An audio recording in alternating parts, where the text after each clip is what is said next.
Very morning, yes.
Georgia.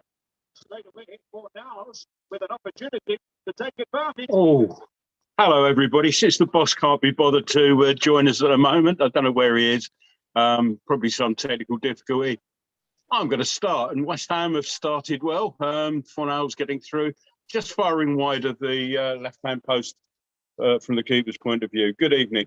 Tonight it's me, Rio, Nick, and eventually, I'm sure, Graham Howlett will put an appearance in. He did say he was going to be going online just before kickoff. Well, I don't know what stream he's watching, but we've already started.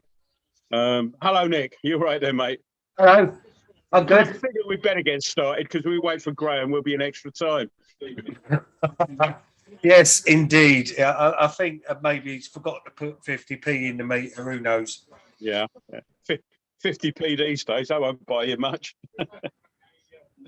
And we've got Rio, who is dipping in and out of mute at the moment because he's watching in a pub. So we're keeping him quiet. Oh, hello. Here we go. He's here. We started without you. Yes, indeed. You're on mute, by the way. Yeah. That's all right. Leave him like that. Even get that basic thing right. That's the reason for that. Sharp. Lucky I was on mute, actually. But yeah, how you doing? All right? You good? Everyone good? Yeah, not bad, not bad. A bright start. We haven't done anything yet. We haven't done anything useful like the teams. Fornals had a run almost straight from the kickoff. The angle was a little bit tight, and he pulled the shot across goal. But promising start. Would you like me to do the teams? Go on then. Why not? I'm not going to now.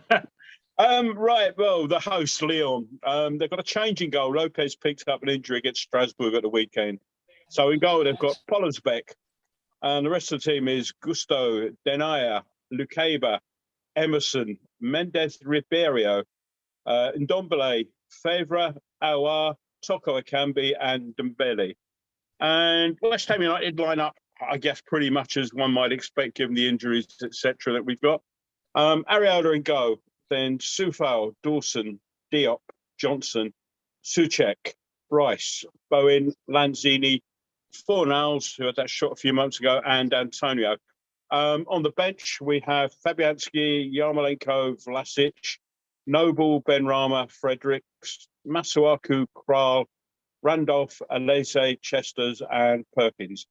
And your referee tonight is Sandro Scherer, who we had against Sevilla in the away leg a few weeks back.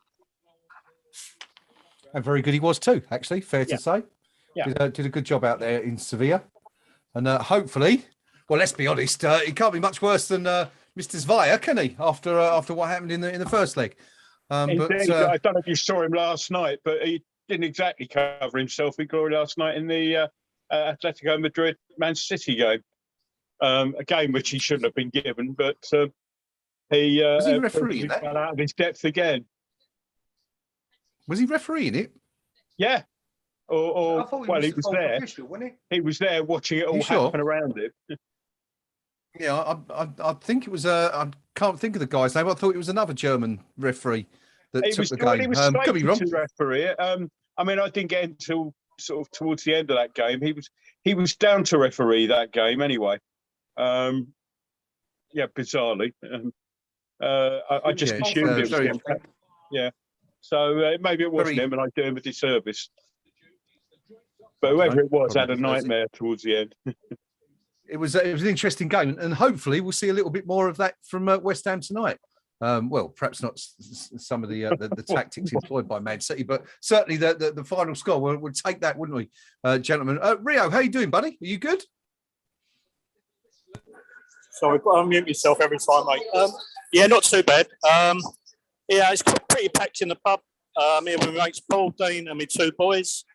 And that was almost a dream start for us. Fornals sliding through, putting one just right. Oh, Jesus.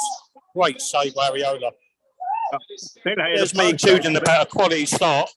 Yeah. I think we're not going to be on different times here, gentlemen, because it looks like Rio's got the head start over Noam, over me, and over Nick. I'm guessing. I think Rio and I are about the same, actually. Yeah, that's just to beaten let you know, if Rio, you then didn't come off catch the that, post.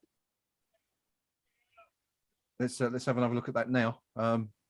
Good chance for Lyon. Yeah, My stream's stuttering a little bit. Yeah, good chance. Well left. One of the things that we don't do very well is when players are sort of moving the ball around in the box. And free kick to West Ham as Souček's got a bit of a bang on the head there. That's their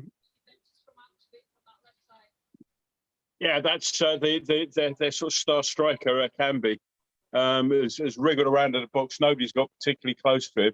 Good shot. Areola got down it, beat him, but came back off the post to safety. Just seeing that Frankfurt have gone 1-0 up against Barcelona at the Nou Camp. Interestingly. So I'm we'll not be keeping an eye on those Areola as well. saved that. That was just off the post. He never touched it. Yeah. Yeah, well left. Think he had it covered, we can say safely. Yeah. Well, But, a bit of an early scare for West Ham. To him, he'd have saved it. He didn't have to. Yeah. True. Well judged. What do we reckon tonight, gentlemen? Are we all feeling confident? I mean, we did a quick poll on the KUMB.com Twitter and Facebook platforms earlier, and I think it was about 3-1 in favour of a West Ham win this evening. Rio, let's go to you first in the pub. For those who didn't hear, Rio is in the pub, so he's on mute most of the night because it's very noisy in there. Are you feeling confident tonight, buddy? No, I've been borderline terrified for the last 5 hours. I've been absolutely hanging. I started off during the week. Start the week off. But as the days worn on, yeah,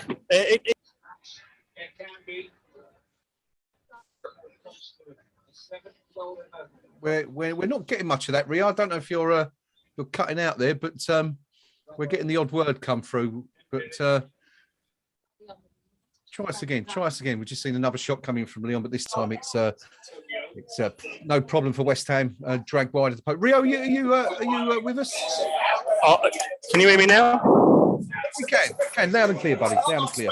Okay, yeah. No, I've been quite chipper about this game most of the week, but the last few hours I've reverted into borderline terrified. I'm just not feeling it tonight. Although we started off really brightly, the 4-0 chance come through, and I thought, you know what, this could be our night. But no, that hitting the post and just reverting me back into petrified. All right. Well, one of those nights, no one really knows what's going to. Nick, how are you feeling, buddy? You feeling it tonight? I'm feeling crap because it's bloody COVID. I know. However, I'm not. No, I'm not really feeling it, but that might be because of the aforementioned and the fact I'm having a bit of a crisis with my cornetto as well, because it's just broken up into pieces and you can't really see below the top of my cornetto. But I'm currently sitting here being a consummate professional with freezing cold ice cream in the palm of my hand, dribbling everywhere. There's borderline neuroticism for you. That's what. Borderline neuroticism for the viewers.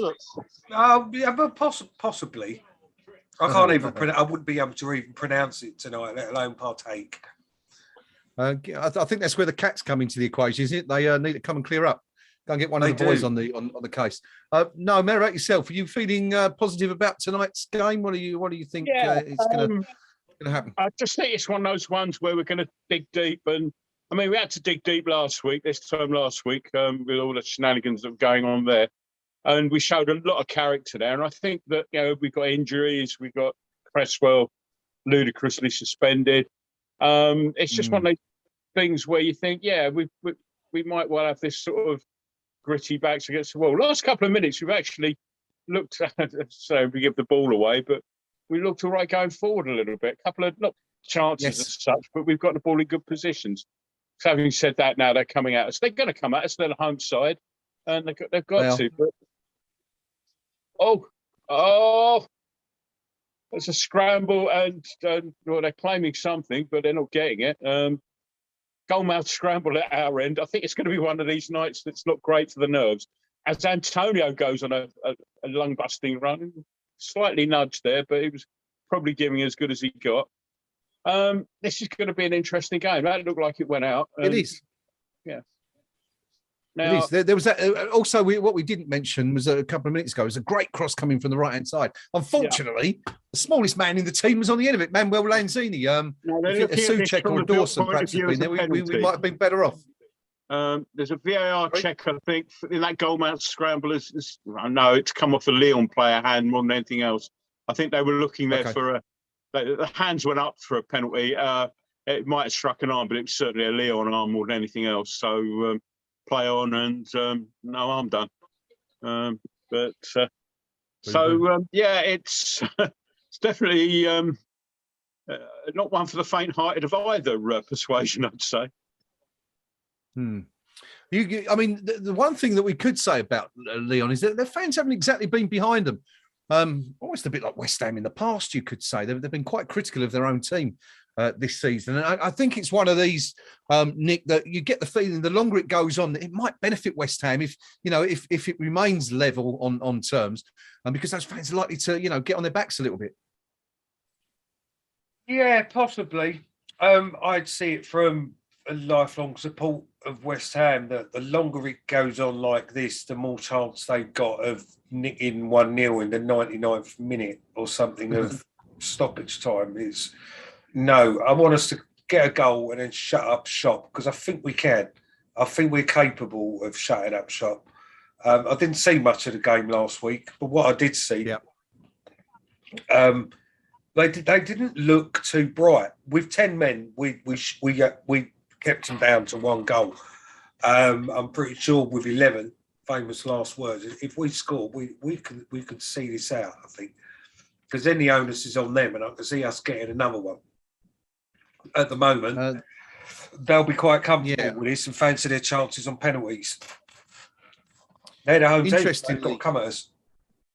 Yeah, absolutely they have. Interestingly, the replacement goalkeeper, Julian Pollersbeck, only his 5th appearance of the season. He's only kept 1 clean sheet so far, but I think he's only played 5 or 6 games in the last year and a half. So they a lot of pressure on him tonight. They don't go for what we've done with Areola with the cup goalkeeper idea. Yeah. They just showed that goalmouth scramble again, and when they showed it from a different angle, there was a second where it did come. The ball did hit Soufal's arm. The ball was drilled at him from about 2 feet away. The arm wasn't in, and it hit him on the bottom of the arm. It wasn't in, the proverbial unnatural position. So there's no way it was a penalty, but there was a bit of, I guess you put your hand up for everything. If you're a professional footballer these days, and if you've got a gullible ref, you'll get it, as we saw last week. Dangerous looking cross coming in from the right there from Lyon, but it's eluded everyone. They didn't seem to have seen that again, because they didn't seem to have too many in the box. Which you'd think that if you're putting in crosses curving away slightly from goal like that, you'd gamble a few on it, wouldn't you? Rio, they were a bit lucky at the weekend, weren't they? 1-0 down to Strasbourg. Strasbourg, of course, 4th in the table at the time. Managed to eke out a point in the final minute with a late equaliser. But their form's certainly been up and down in Liga this season, and certainly doing a lot better in the Europa League anyway, aren't they? Yeah, most definitely. League-wise, as you said, it's been very patchy. They've been going all out for the cup competitions at the moment. And this may play into our hands a little bit. There's a lot of pressure on Lyon because they're not going to qualify in Europe in any other way apart from the night. So with the playing perfectly poised at 1-1, away goals not being a factor, it's going to be a very open game. And so far, it's lived up to that kind of motto. It's an old-fashioned kind of English-style cup tournament. End-to-end stuff. Both teams got to go for it. It's going to be a bit of a roller coaster, this one. Looks like it. No goals anyway at the moment. It's as you can probably just about see behind me. I don't know. There you go. There it is. 0-0 at the moment. Try and keep that score updated. It's going to be difficult doing this all night. But anyway, I might have to put them up there in future. But anyway, trying that for tonight for the first time. No, we've managed to come through the opening quarter of an hour unscathed, which of course is a good start anyway. Yeah. Just a comment there on the fact that the poor result against Strasbourg the other day. Probably worth pointing out, and just to underline what Rio said about them concentrating or targeting the cups. They're targeting this cup because they were, I think, they were booted out of the French Cup for crowd problems. But the team against Strasbourg showed 7 changes to that started the game against us in midweek. So it is clear that there's a bit of a targeting going on here. But yeah, I mean, the game so far has been much as one might expect. You know, Lyon, the home team, are trying to sort of push forward, but you know, we've not been without our moments on the break. And when we do go forward, we do look dangerous. It's just that we don't want to be suckered into that thing where we spend far too much time defending. And you know, we do need to get at them a little bit more. Don't like to see sitting back too much, but no, it's, I mean, one of the key.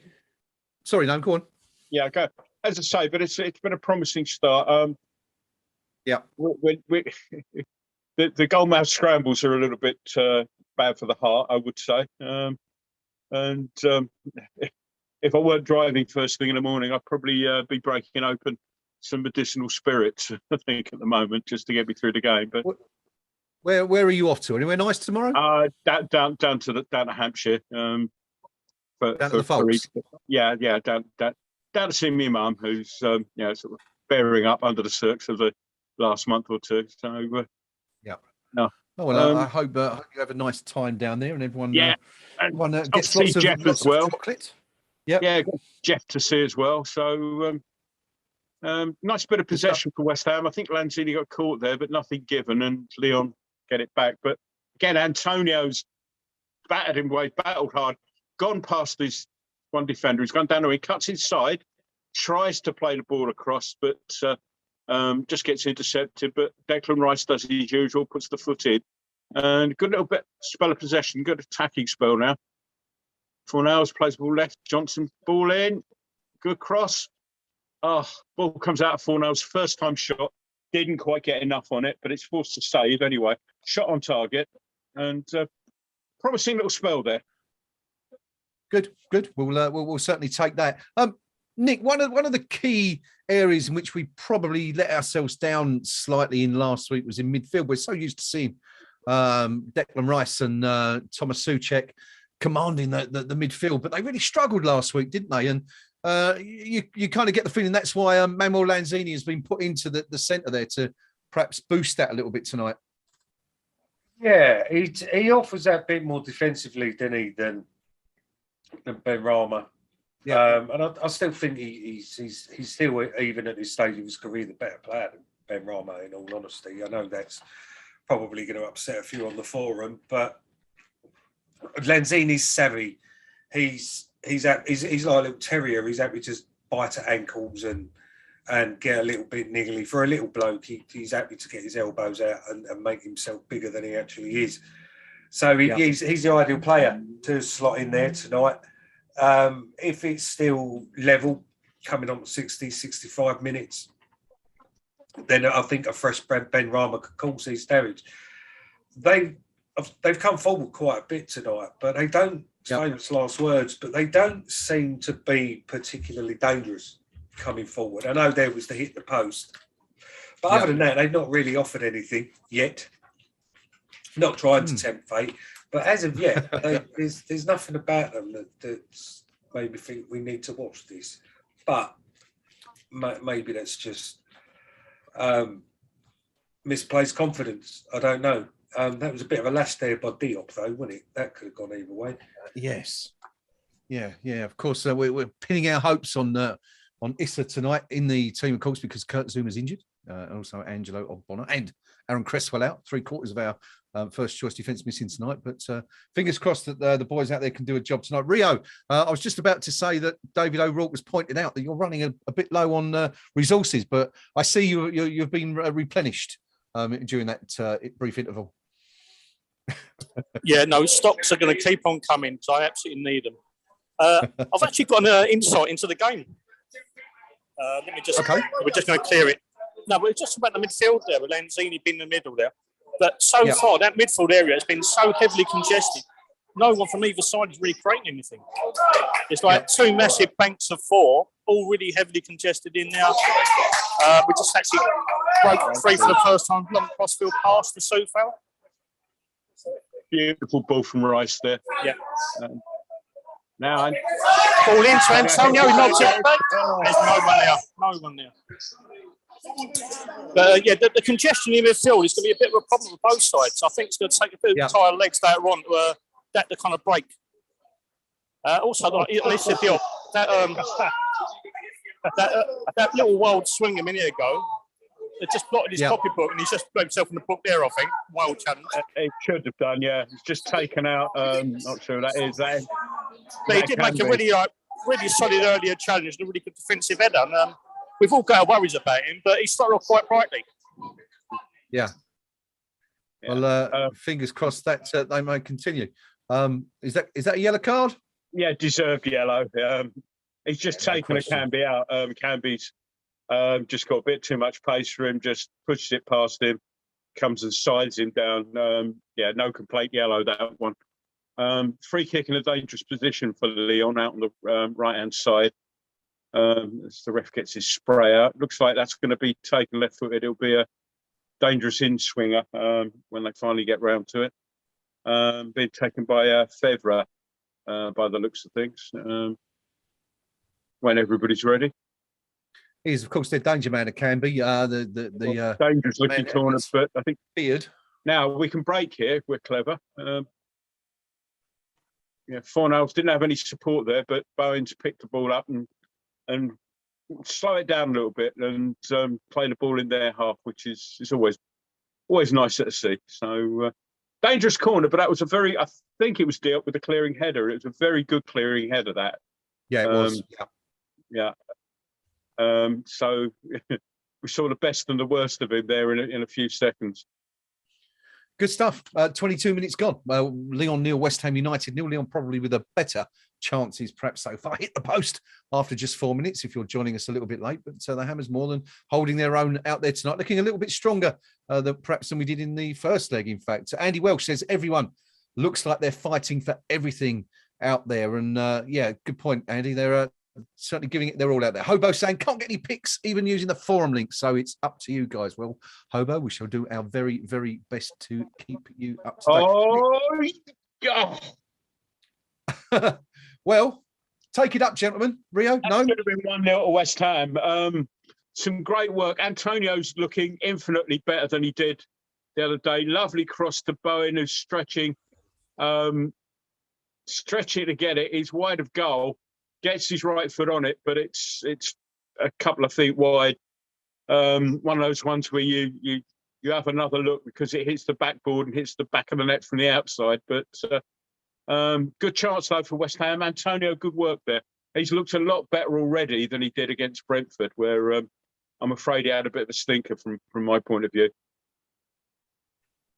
Yeah, he didn't do himself any justice, really, did. But then again, no one really played well, did they, on Sunday, to be fair? Almost looked like we had one eye, or as someone said, two eyes on both eyes on this one going into that game. But anyway, I mean, I'm sure if we were to win here tonight, we'd all take that defeat at Brentwood, wouldn't we, Nick?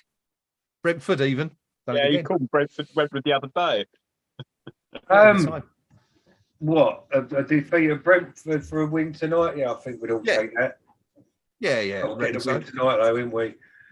Although it was absolutely obscene, wasn't it? The Brentford. I've said it now. The Brentford game was obscene. It was monumentally bad. But yeah, we've just got to make it count tonight. Otherwise, I'll have the twice over because there was no excuse. But interesting in Frankfurt, though. Interesting. Go see Still 1-0 over there. I know it's quite amusing. Somebody mentioned on the forum during the week about the people that have just discounted Frankfurt and, as a precaution, booked Barcelona already without us going through. So they thought it was a foregone. You'd think it's a foregone conclusion, but it's football. And so the winner of this could well be playing Frankfurt, which is quite amusing, really. And interestingly, I think a lot of people have predicted Atalanta versus Braga in the other semi-final. As things stand at the moment, Leipzig are 2-0 up in Atalanta. Or did they win? Is that over? Did they play earlier that game? Over. I think they might have done. And Rangers are beating Braga 1-0. Rangers have scored to level the tie 1-0 on aggregate now. So you'd probably favour the Glaswegians there, Rio, at the moment, as he takes a big slurp of his malt. Yeah, I mean, the Scottish Braveheart characters coming through in this competition, because in the league, Rangers have been rather patchy, haven't they, to say the least.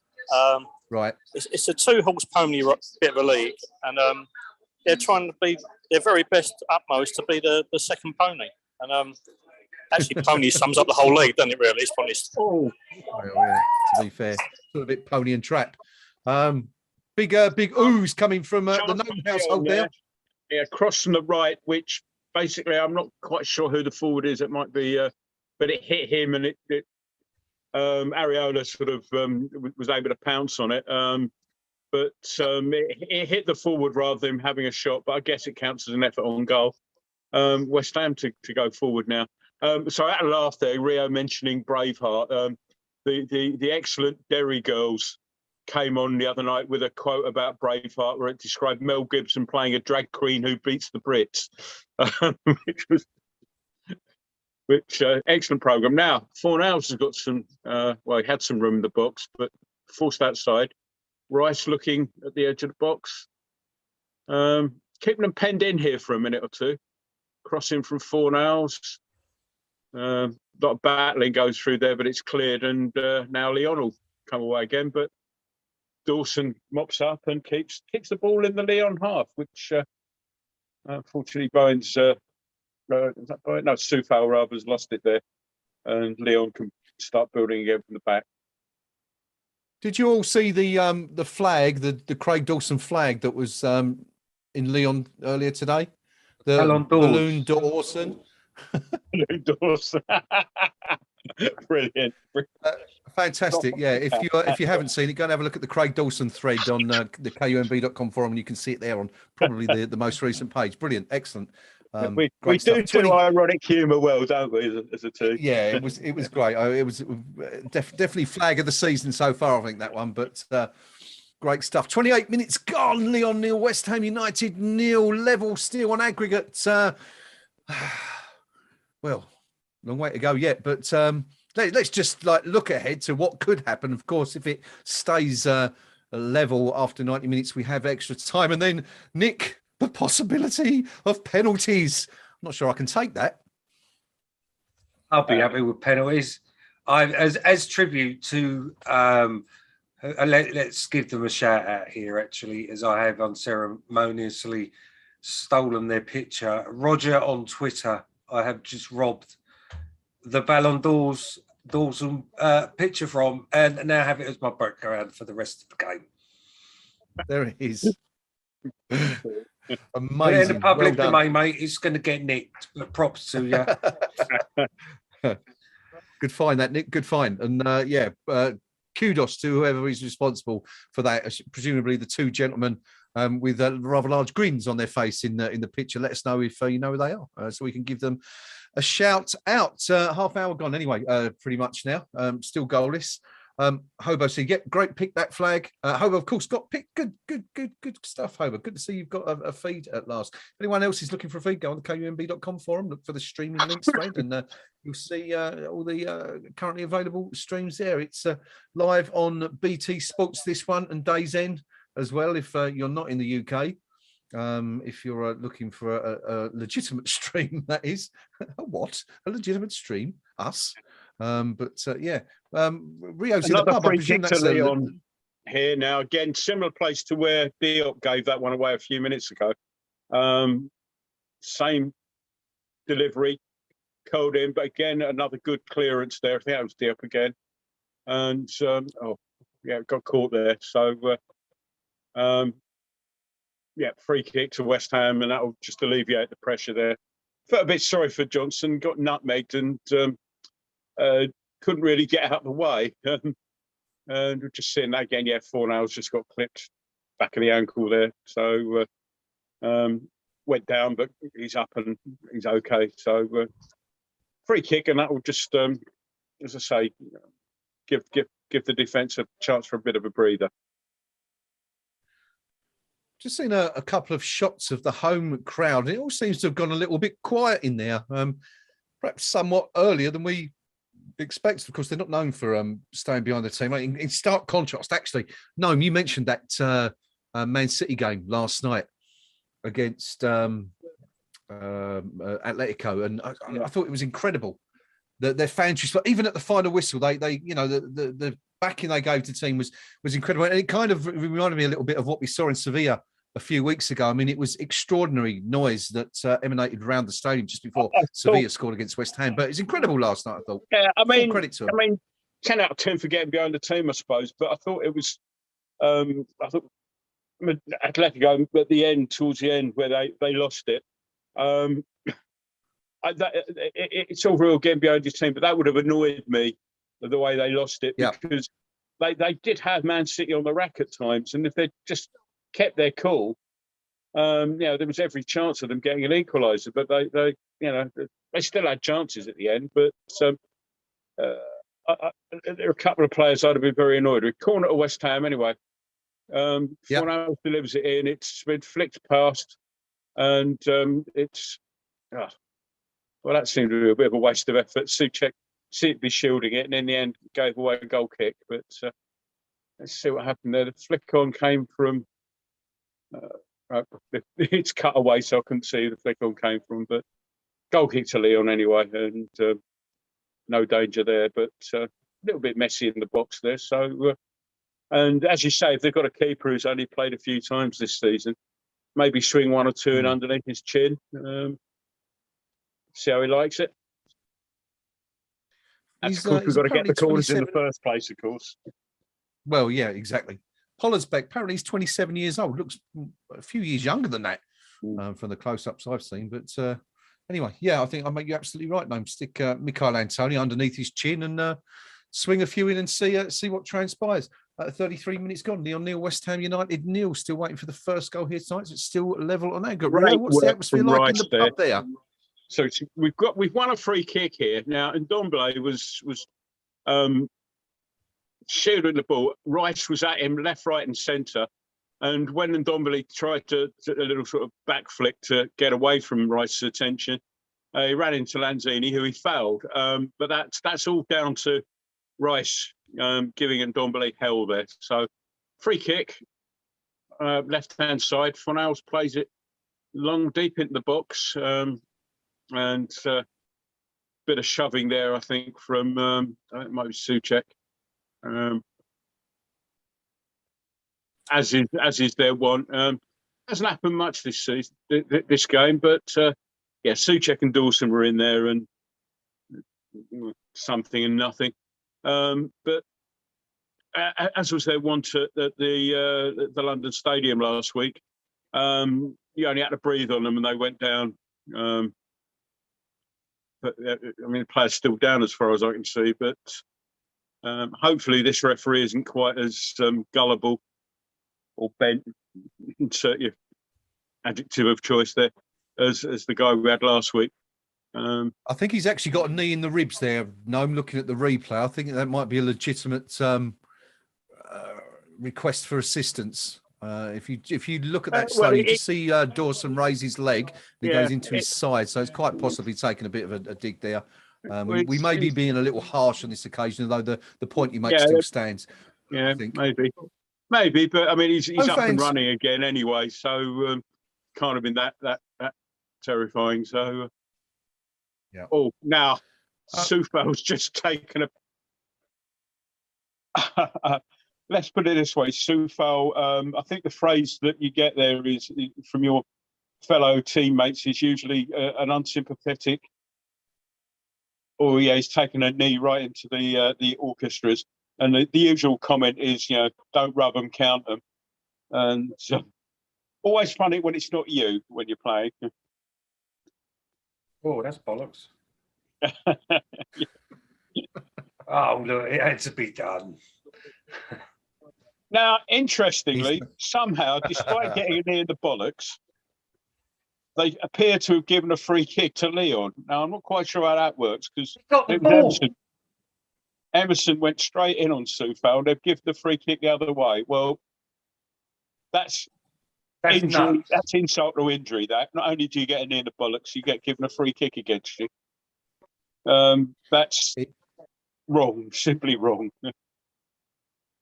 I think if you look at the replay, it looks like Emerson's just left his foot trailing in that deliberate way that players often do in order to try and win a free kick. It's professionalism, it's cheating, but it's it's not as blatant as some, but it's still cheating. Fornals has won the ball, and we can break. Sorry, Lanzini. Ball out on the left-hand side, back to Fornals, back to Lanzini. So it's all broken down, but for a second there, looked like we had a bit of a break on. I'd like to see it just be a little bit more quicker in these situations. We shouldn't go so far and then hold it up, and the opposition get their 11 men behind the ball. I mean, it's back now on the halfway line, and any momentum from the quick break from Lanzini there has gone. So, Anyway, West Ham still Ballon Dawson flag has just been mentioned on commentary, by the way. Oh, has it? Oh, good. I'm glad to see it's getting wider acclaim because it certainly deserves it. Rio, I was coming to you a couple of minutes ago just to ask you how the atmosphere is in the pub there amongst you and your fellow Hammers. Are everyone still quite in a good sprightly mood? Everyone seems quite vocal. I'm still nervous as hell. Everyone else seems quite fine. And here we go again. Oh, slip. Oh, yeah!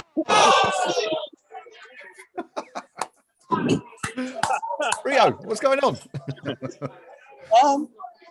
Ball went up. Antonio chested it down. Everyone seemed to slip. Jarrod Bowen regained his footing, had a shot. Unlike last week, the deflection didn't do any favours, and he kind of deflected wide. But my God, that was close. Gone anywhere, that. Anywhere.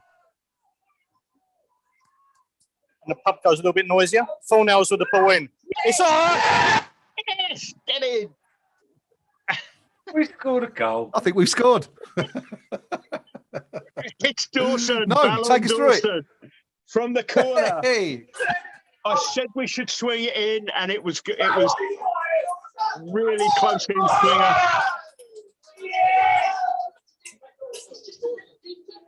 Oh, brilliant.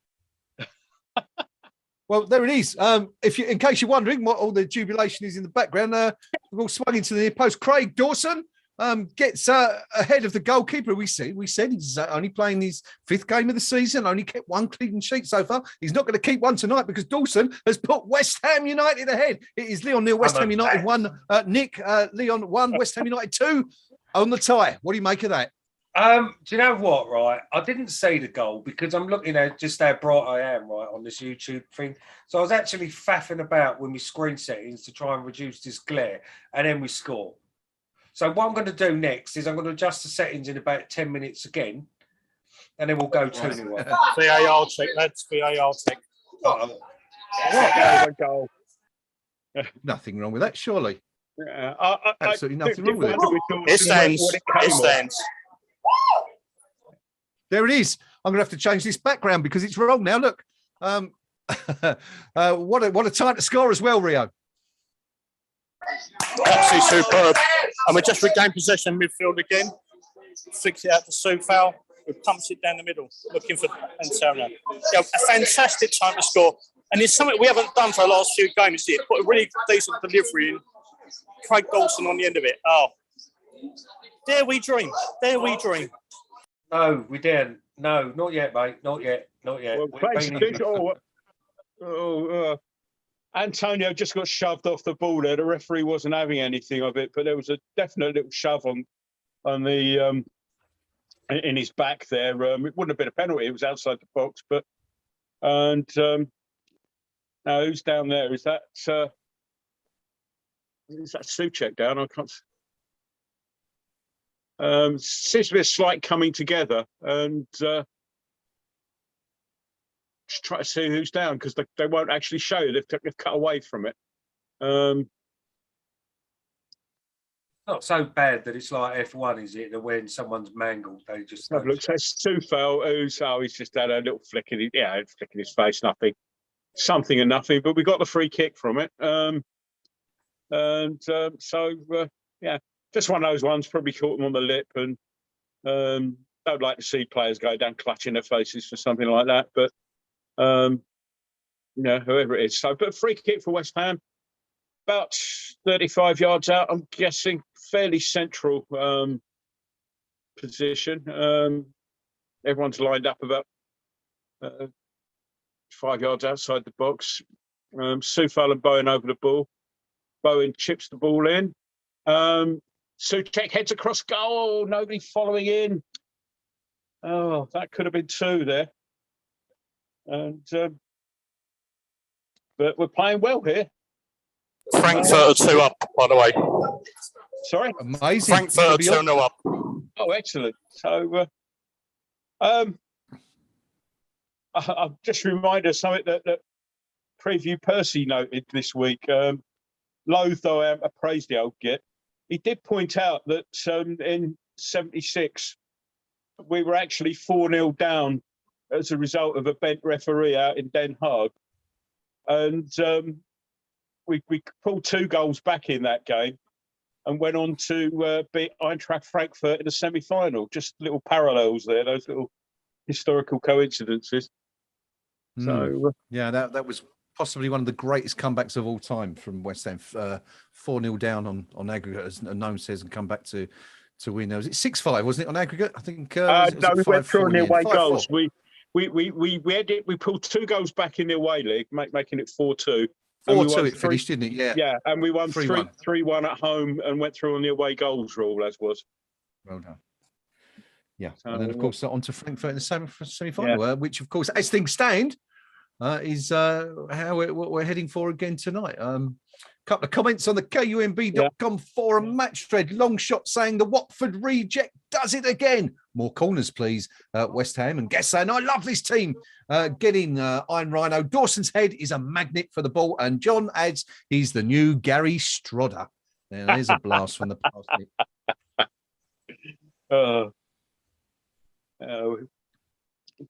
Anyway, since the goal, we've actually looked brilliant. Oh, I'd have put that one wide there. It was a lovely, nice attempt at a through ball from Fornals, but it was cut out. And maybe the ball out wide to Johnson, who was on and in space, and it was the easy ball would have been one. But Lyon really losing the ball quite easily in midfield, and it's good stuff here at the moment. Definitely tails up as Lanzini now tries to play a ball across, again cut out, but Lyon are rattled here. They really are. Yep. Getting another interception from Johnson, who's gone for the return down the wing. Gets the cross in, a lot of pace on that, but it's fallen to Rice. Yes! Declan Rice! Beautiful. I'm going to have to change this again by the sounds of it. Well, it was Lyon 0, West Ham United 1, but Rio, judging by the scenes in the pub there, it's going to be 2-0.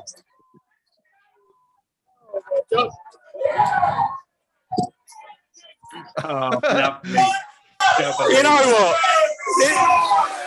What we saw on Sunday and what we're watching tonight is 2 different worlds. I'm going to dream now, Nick. I'm going to dream now, Nate. You can dream, because I've started to. Do you know what I mean? Wet ones, isn't it? Have a beer for me, Steve. What a start. What a half for West Ham. Sorry, Nick. Sorry, go on. Carry on, please. Hey, have a beer for me while you're there, Steve. Yeah. Or 4. It's a cross comes in from Glenn Johnson. It's only half clear to the edge of the box. If you're not Ben watching, Johnson, Declan surely. Rice steers himself and tries to play it into the left-hand corner. I think the goalkeeper would have had it covered, known to be fair, but it's taken a deflection. And not unlike Jared Bowens in the first leg, it's looped over the goalkeeper's despairing dive, and it's 2-0. Wasn't West Ham United. Lyon have really, well, they've had a sort of a shot there, which was really just trying to get something on the ball to stop, to break up a West Ham break. But Lyon, who looked sort of quite strong in the first, sort of 15, 20 minutes, have really, they're shell-shocked, as indeed am I. Update from Rangers are now 2-0 up against Braga. Tavernier with a penalty. I think he got the first as well. So that's 2-1 to them. So, 1 minute stoppage they've announced on here, which seems about right. I mean, West Ham finishing the half in excellent form. That was some good work from Johnson. Okay, the final cross got cleared, but it cleared to Rice. But he'd won the ball and played it forward, continued his run. Sort of played a 1-2, I think, with 4 nails to get that cross in. So it was good work from him, although it wasn't the cross leading directly to the goal. That's half time. There you go. What an absolutely fantastic first half for West Ham.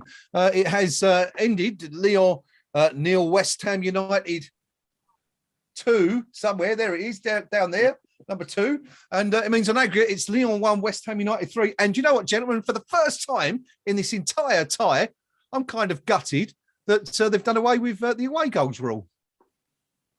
I suppose so. Because otherwise Lyon would need 3 now. Otherwise we'd be going through. Of course. I mean, but then, I mean, it's kind of, I don't know, it was always kind of a sort of an unsatisfactory way of calculating things. You scrape an away goal somehow and you go through because of that. It was also the fact that came in after 90 minutes. It always sort of grated with me that if you were level, if after 2 lots of 90 minutes you were level, then I always thought you should have had an extra time in there somewhere. And then if you're going to have extra time, you may as well have penalties rather than this sort of artificial, subtract the number you first thought of thing. Yep. And, Fair point. But as I say, other people, I mean, it would be working in our favour, but at the moment, no doubt. But as a sort of general principle, I'm not that sad to see it go. But what a half, though! What a half! Well, let's have a quick look back at the main events of that opening 45 minutes. And it's Pablo Fornals had the first shot of the night after just a couple of minutes, but Lyon, of course, went closest.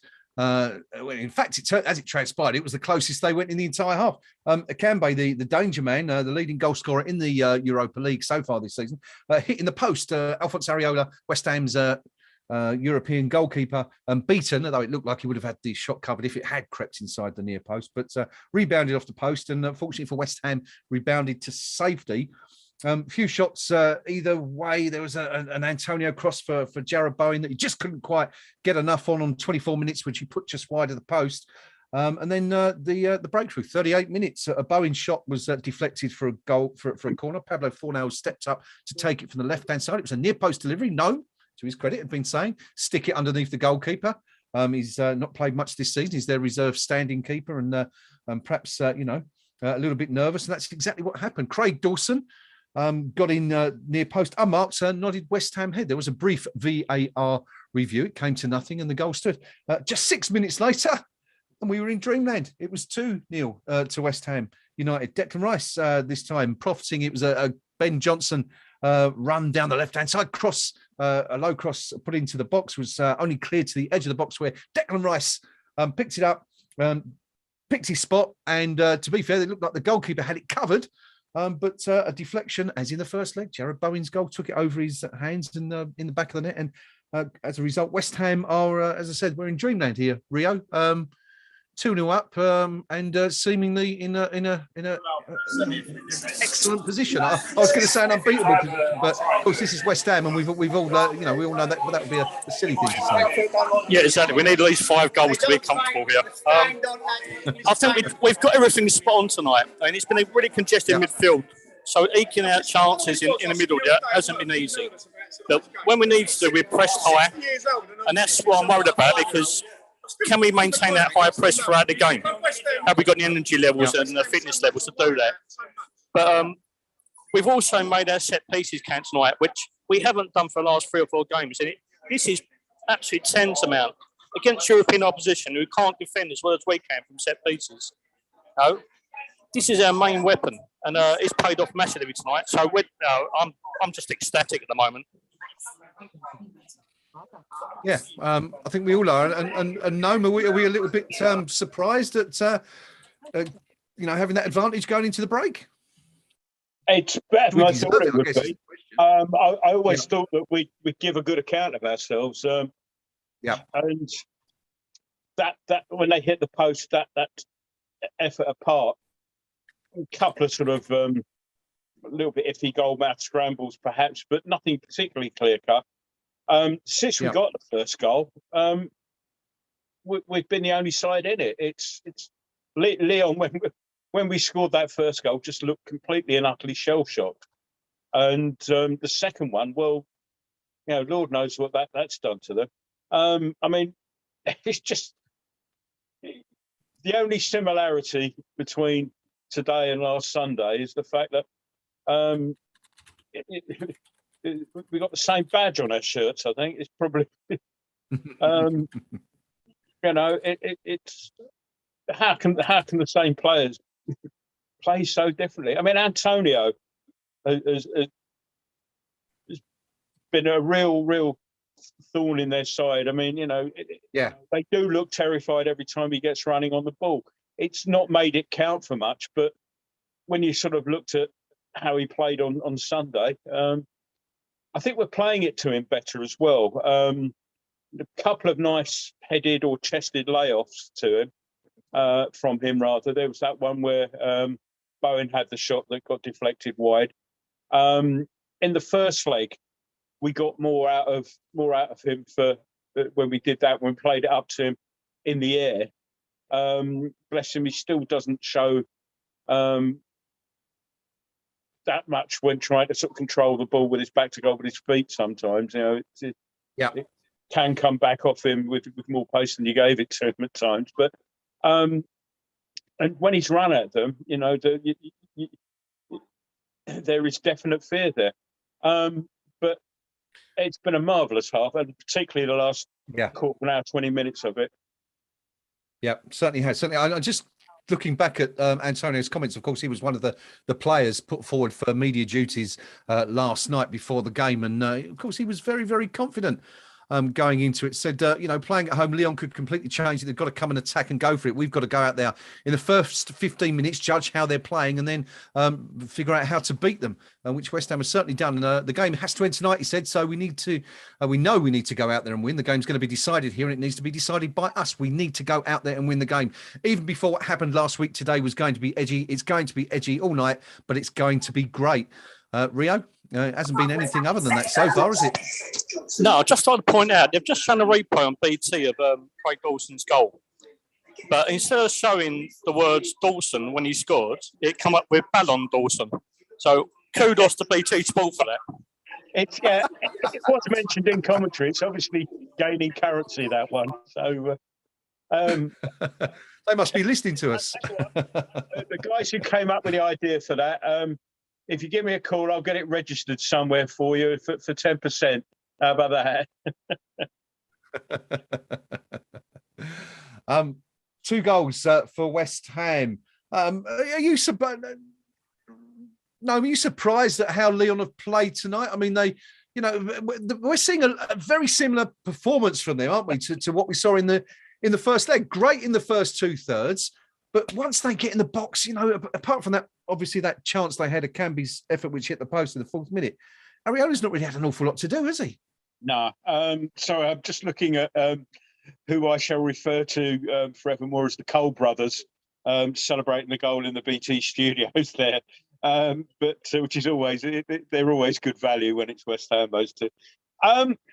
Yeah, I think the first sort of 15, 20 minutes, I think that they seem to have sort of idea that, we need to get this one and we need to get it one earlier, early doors. And they did sort of try and come at us, and but we remained compact. Just as I say, in the box, we're a little bit tentative. With a KUMB's caused a few problems. There was that cross coming for a white, which I don't think he was expecting there, so it came off him through to Areola. But need to be sort of sensible here. But I think we can, because they're going to go do the same. I think they're going to try and come at us first 10, 15 minutes of this half. So just need to remain that compact. We need to, when I praised Declan Rice, there was when we got a free kick where he was harrying and keeping eyes. Want more of that. I did mention earlier on we were sitting back a little bit too much. Yeah, for my liking, but we stopped doing that. We started, whenever we didn't give them time to rest. Whenever there was somebody on the ball, they didn't have 5-10 minutes to weigh up what to do with it. I don't know if that was an instruction, get at them more from the side, but we seemed to. And once we started doing that, we got the goal. We got the second goal. We were doing that for the remainder of the half. And as I say, it's whether or not the chap who's the Lyon manager will he'll need to be earning his salary. Let's put it that way. If Lyon are to try and get back into this game, and Moyes needs to again perhaps do the other thing, to the other side of the coin. Maybe calm us down a little bit, because they'll be buzzing coming off there 2-0 up, and it'll be. Yeah, no question. They're going to be over the moon, aren't they? It's been absolutely. I mean, I think it's a good point, Nick, that No makes there, isn't it? That first 10, 15 minutes of this second half are going to be vitally important. If we do concede early on, the pressure's right back on us again. But if we can keep them out, you sort of expect them to start panicking. And then, of course, 2 goals down, they've really got to come at us. And you'd expect, space to open up for us to maybe, it seems like we're in dreamland, as I said, but to perhaps go on and get a third. I think we'll get a third before they score again, to be honest. I don't often say this, so I'm probably setting myself up for a fall. I think this could well be a wrap. I do. I think this could be 4-0 come the end of it, 4-1, 4-0. I'm not normally this confident, but when it's in the air, isn't it? There's something now in the air, so it's going to finish 3-2 to them. Can we mute it? Look, I'm normally a miserable old bugger, right? No, it's nothing to do with that's what worries me. I just want you muted, Nick. I mean, I've had the paracetamol sandwich in half time to try and keep me awake and stuff, and I think it's having an effect on me already. Something is. I like COVID. Well, Nick, I was chuckling a minute ago. I just read your post on the chat about the comments you were making before the stream came on. You were unaware that you were being broadcast. I did warn you. I told you. Well, I think you said mute. You never said nothing about the video. And the other guys had theirs on. And I'm like, oh, right, okay, yeah, just mute. And I'm having a little bit of only a jokey one with the missus about getting me a drink and that. And I'm sitting there giving her the 2-fingered and 1-fingered salute and telling her to F off and stuff like that. And then I clock on the YouTube bit that I'm actually there and I'm in full view of everybody doing it. So it's a good job that, I didn't get nothing out, really. The good news is that Channel 4 want to do a series based on it now, Nick. So, oh, they probably would as well. It's privatised there, isn't it, or something? Legendous, yeah. back to the game. Anyway, we're 45 minutes away from West Ham reaching the final four of the Europa League. And as things stand, given what's happening elsewhere tonight, and if results were to stay as they are in the other the other two ties, because one's already finished. Leipzig are the first club definitely through to the last four. They beat Atalanta, a bit of a surprise result perhaps tonight. The first leg, of course, there finished 1-1 in Germany. Leipzig have gone away from home and won 2-0. Sounds familiar. Which, of course, is what West Ham are doing right now. And in the other game, and another surprise, Barcelona 1-0 down at home to Frankfurt, and Rangers 1-0 up against Braga. I think, did someone say they'd scored a second? They have indeed scored a second. I'm sorry, just before the interval, yeah. Yeah, and Frankfurt 2-0 up, of course. So the way it's looking is it's going to be Rangers, West Ham United, Eintracht Frankfurt, and Leipzig. Now, Rio, it is obviously way too early to sort of look ahead to the semi-finals, but you'd have to fancy your chances against that, wouldn't you? I hate to say it, there's something special about this team, isn't there? And I don't care if we played Frankfurt, if we played Barcelona. We're capable of beating any side in this competition. I don't care how big they are, how big the reputation is. Yep. We've upset a few people. I think beating Seville is the benchmark, wasn't it? Because they've been dominating this competition for so long. It's laid down a real marker. We're capable of anything. So I don't fear anyone. So, yeah, anyone we come up against, if we do get through, I'm quietly confident. Okay. Yeah, I mean, so Noam, the All British final is still on, of course. Yeah, potentially. Yeah, we're underway again. I'm hearing that Lyon have made 2 substitutions. I'm just trying to find out who they are. One of the ones who's come on apparently had COVID this morning, and but he's miraculously Paqueta tested positive for COVID and then mysteriously didn't. Rubbing the chin on that one. Tete is the other player on the new signing, the Brazilian who signed from Shakhtar Donetsk a few weeks ago. That's right. Yeah, I'm not quite sure who the other player who went off is, but very, very interesting stuff that with Paqueta. Yeah, of course, as Noam says, he was ruled out. It's all gone very quiet. No. Yeah, sorry. Good chance there for West Ham. Bustling run from Antonio down the left. He got to the byline, pulled it across. Nobody quite got on the end of it. It's gone out, and Fornals, I think, has won a throw in. Yeah, off the defender there. So throw in deep in Lyon territory on the right hand side. Soufal throws it in. Antonio controls it well. And we started as we've actually finished the first half on the front foot.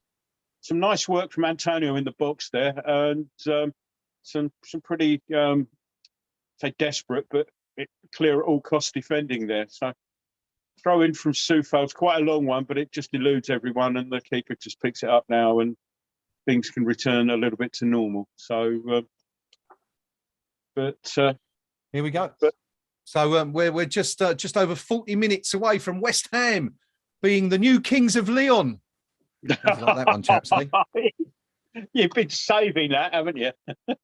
No, I just nicked it off someone off the forum. To be fair, but I'm going to nick it later on if we do hang on there. Perfect.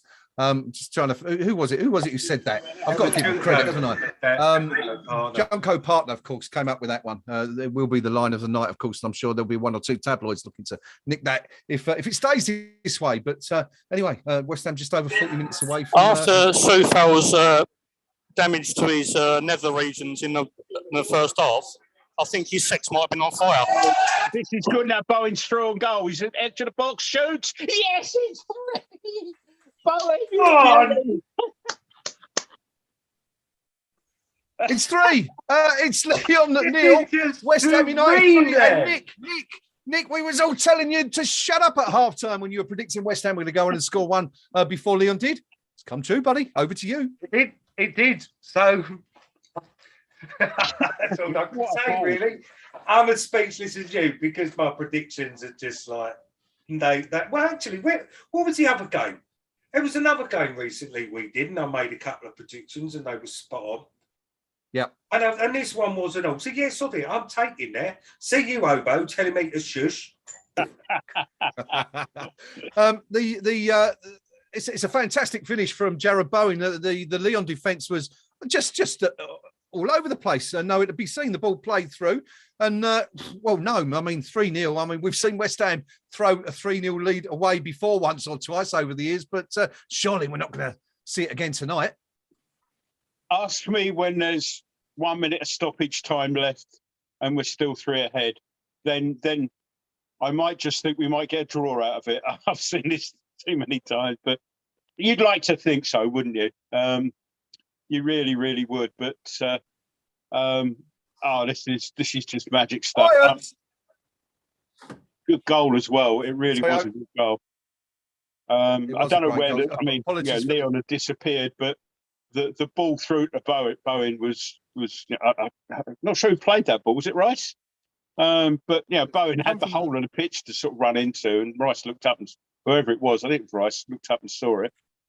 And Rice again gets his foot in, and it's West Ham are now sort of taking a mickey a little bit, saying that Fornals loses it. But I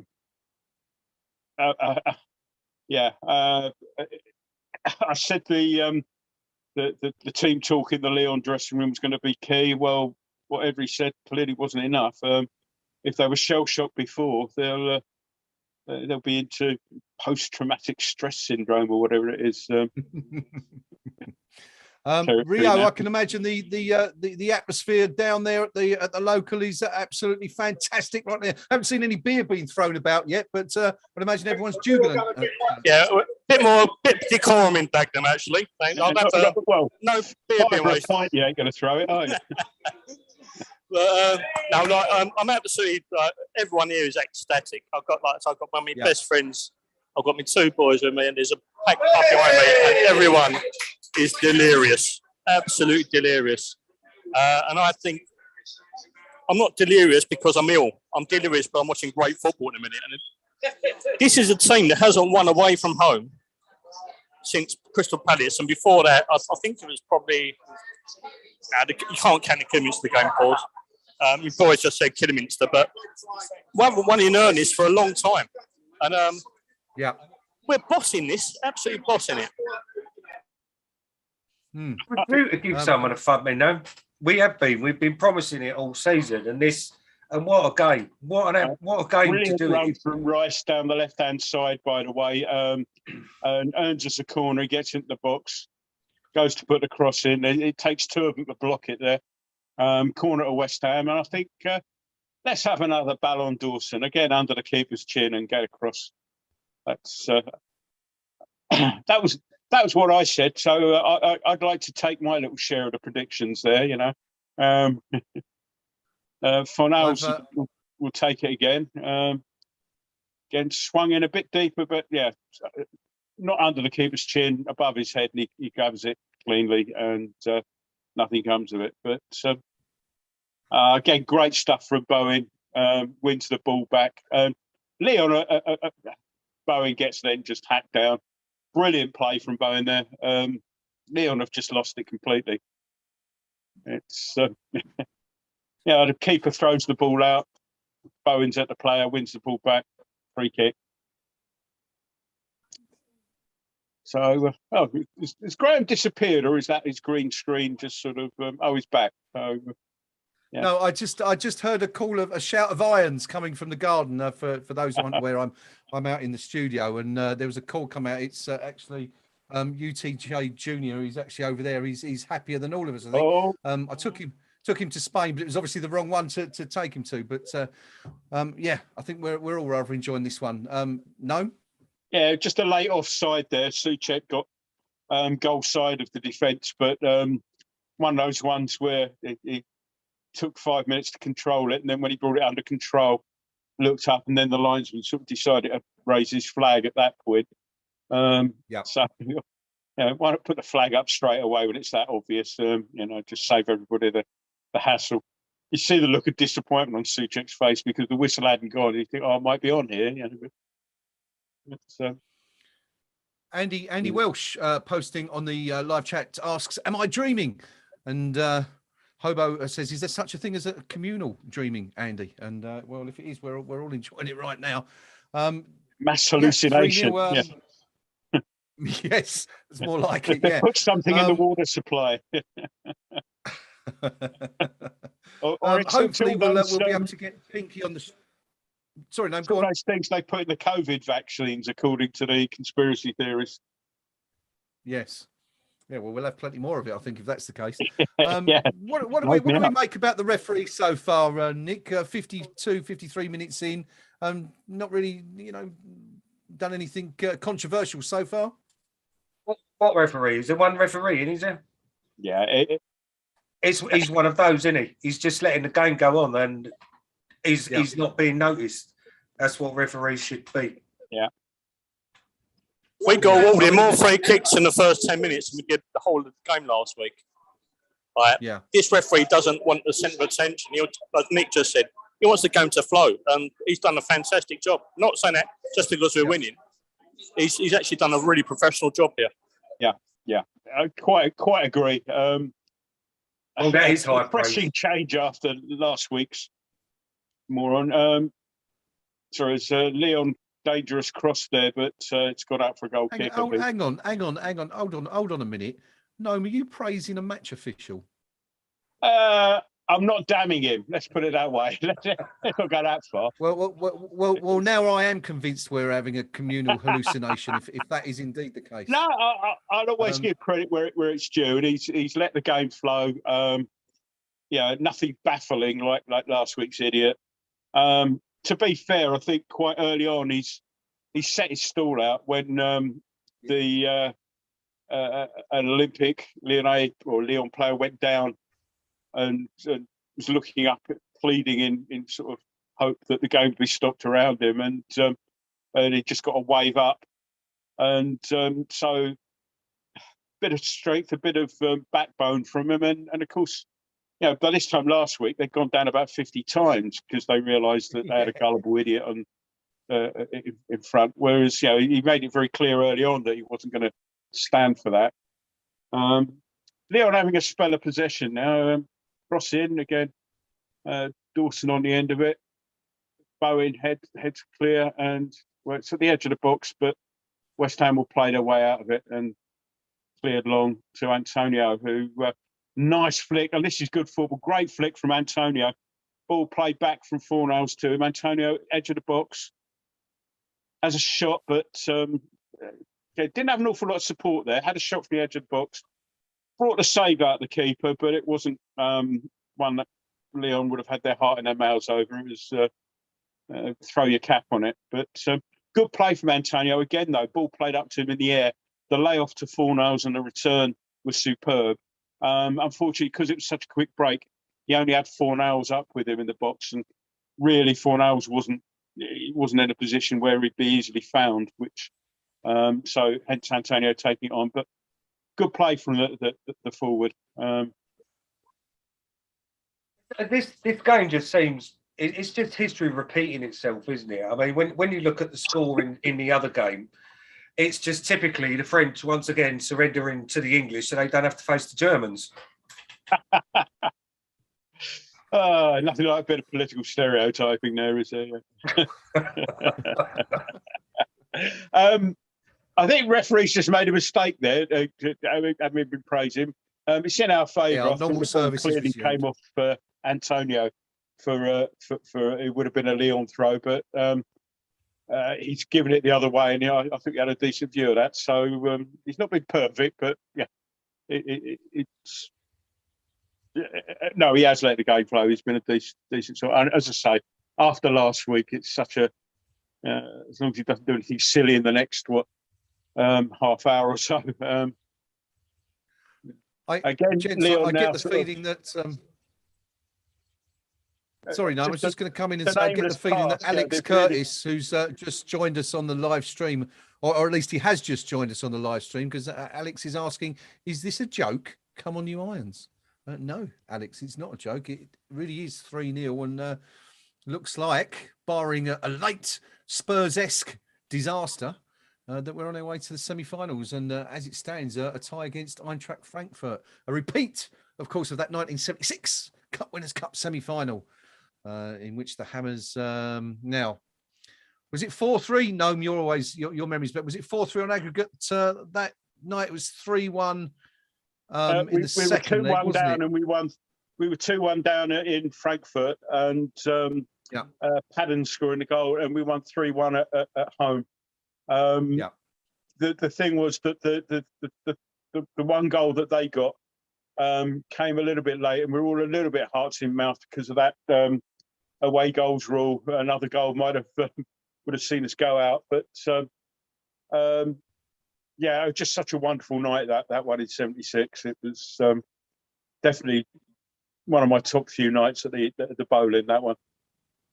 Yeah, often cited as the greatest night at the bowling ground for those who were there. Yeah, wonderful. Wonderful I night. mean, Andy Welsh. Sorry, just coming back quickly to the live stream. Andy Welsh says at the end of the match, our players should all walk past Dembele and wink. Yes, definitely. Would you love to see that? Definitely. Nice. We nice get for it. They won't be winking. How tempting would it be? Fill in the punchline yourselves, ladies and gentlemen.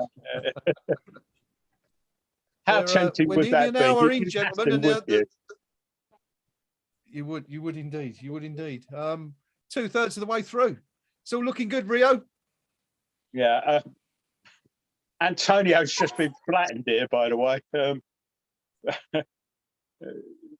Ball played up to him in the air, and the defender sort of just, didn't so much climb over him as sort of jumped up above him and landed on him. It was looking at it now.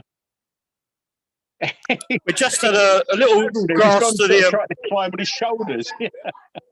Just a little glimpse into the stands where I think relatives of one of the Lyon players was, and they're so disconsolate. I think they're watching the French version of Coronation Street because they weren't interested in the game, and I really hate to see that. You know, I really, really, really hate to see that.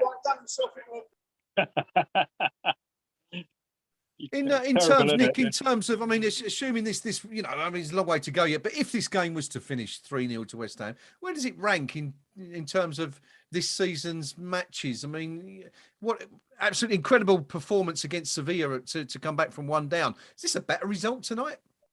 Oh, this is surpass it. I think this will surpass it totally. I mean, I think that what they've done is, this is obviously second half, isn't it? Really, in the tie. They wounded us, they annoyed us, and then they're saying, right, okay, we ain't no mugs, have this. And that's I think that's what we've done.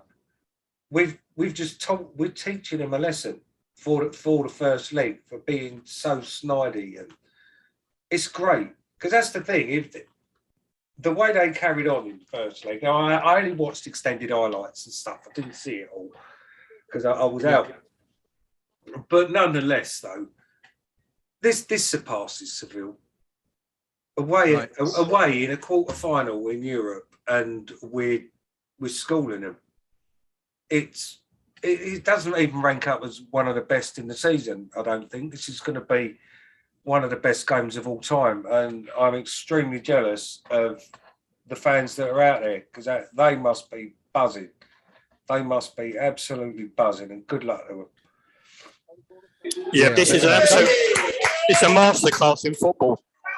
Yeah. No, they've just put a hopeful cross in the box where Areola's, who hasn't touched the ball for about 20 minutes, just gathered it and did the usual, taking a few seconds off the clock by throwing himself onto the ground to smother the ball.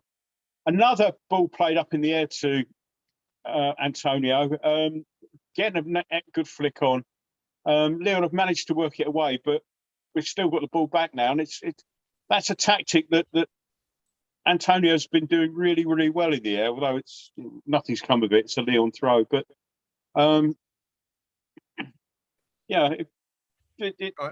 it's just so chalk and cheese from Sunday. It's amazing.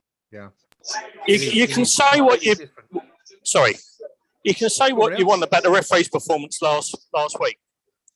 But Lyon were more than complicit in that whole debacle because Yeah.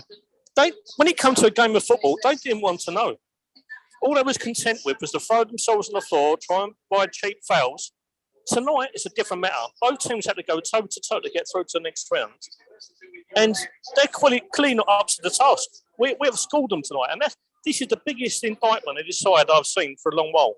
And that's saying to me, because we've turned over Liverpool, we've turned over Chelsea, we've turned over Tottenham. But tonight, we're away in Europe, when the chips are down. We're missing 2 key players. And we've actually scored a European side who are well versed in the dark arts and well versed in European competition, where we're not. Rio, better game for you this one than Sevilla. I mean, do you go along with Nick? Do you agree and think this is a better performance tonight out of the two? Yeah, most definitely, because we're away from home first of all. We're missing key players. And we've had to lay a yardstick down tonight, and we've not only done that, we've done it with absolute plumb. It's not been a perfect performance, but for a cup competition, well, we have to go away.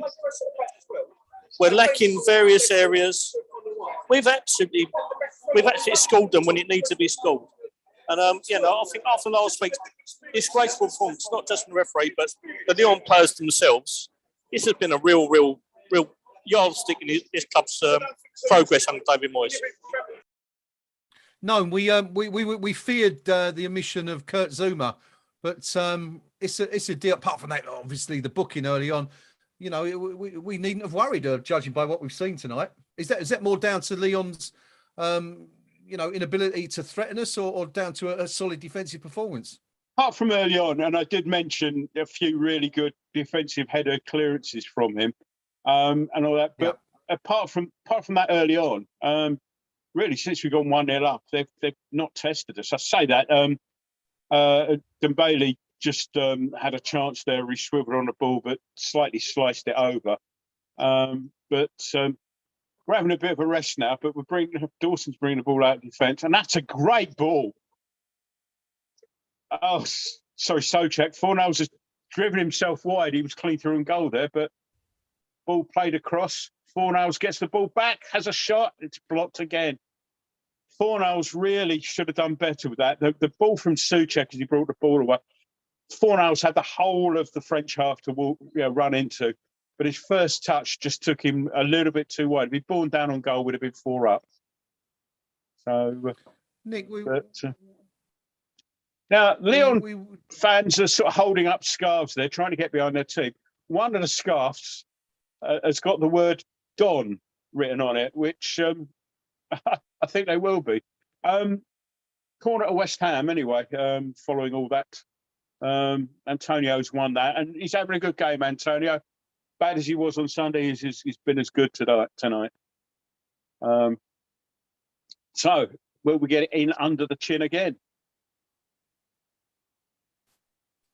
Rio clapping there.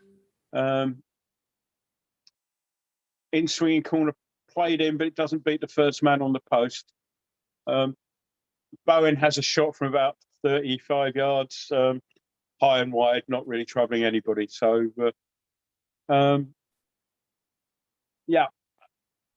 was mentioning earlier on, Lyon's complicity in the shenanigans that went last week, and it was the perfect example of you gauge earlier on what the ref's like, and you realise you're going to get away with murder, so you just carry on doing it. And it was the last time I saw something like that was Brentford at home, and we had a rookie referee there, and he just fell for everything. Nick, you looking back at this tie, I mean, do you think Lyon, in retrospect, they'll be thinking that they probably blew this in the first leg at in Stratford by not taking advantage of having that extra man for the second half? No, I think they've come into this game with confidence, and I think you noticed that they weren't doing too badly until we scored, and then their heads just dropped. I think not that they've underestimated us. I think that maybe they thought that hold it tight, nick a 1-0 win, we're going through, and then we score, and then hit them again on a sucker punch, and it's knocked the stuffing out of them. It really has. They weren't playing like a team that were cagey until we scored, and it's just we've just undone them. We've proper done them. And I mean, Frankfurt are now 3-0 up against Barcelona and all. What an absolutely bonkers night this is. Absolutely crazy. Love it. I wonder what the odds on these two results would have been. Rio, I would imagine you would have got astronomical odds on West Ham coming to Lyon and winning 3-0 and Frankfurt beating Barcelona by the same score. Of course, Rangers just had a chance, 2-0 up. Good save from Areola there. Sorry, I've just been. My son's just reminding me of the tweet that Lyon made last week when UEFA said, "What 4 teams do you think are going through?" Lyon's official site went, "Are you really asking us that? Like, there's a chance we're not going through." Take that. Yep. Well, there's been that general air of overconfidence from them, I think, all week, isn't there? Even in the media and the press when they were doing their pre-match presses, and the whole air of I hate to say arrogance, because it's it's a bit of a stereotype known, but you do get that sense that there was a bit of overconfidence in the Lyon camp throughout the last few days. Yeah. Frankfurt gone 3-0 up as well. Yeah. Just watching a couple of replays here. They had a shot that Areola did very well. I mean, considering he's had square root of not very much to do all night. Tipped one round the post. We've got a bit of a delay at the moment because from the resulting corner, the melee, Dawson's down on the floor, and it's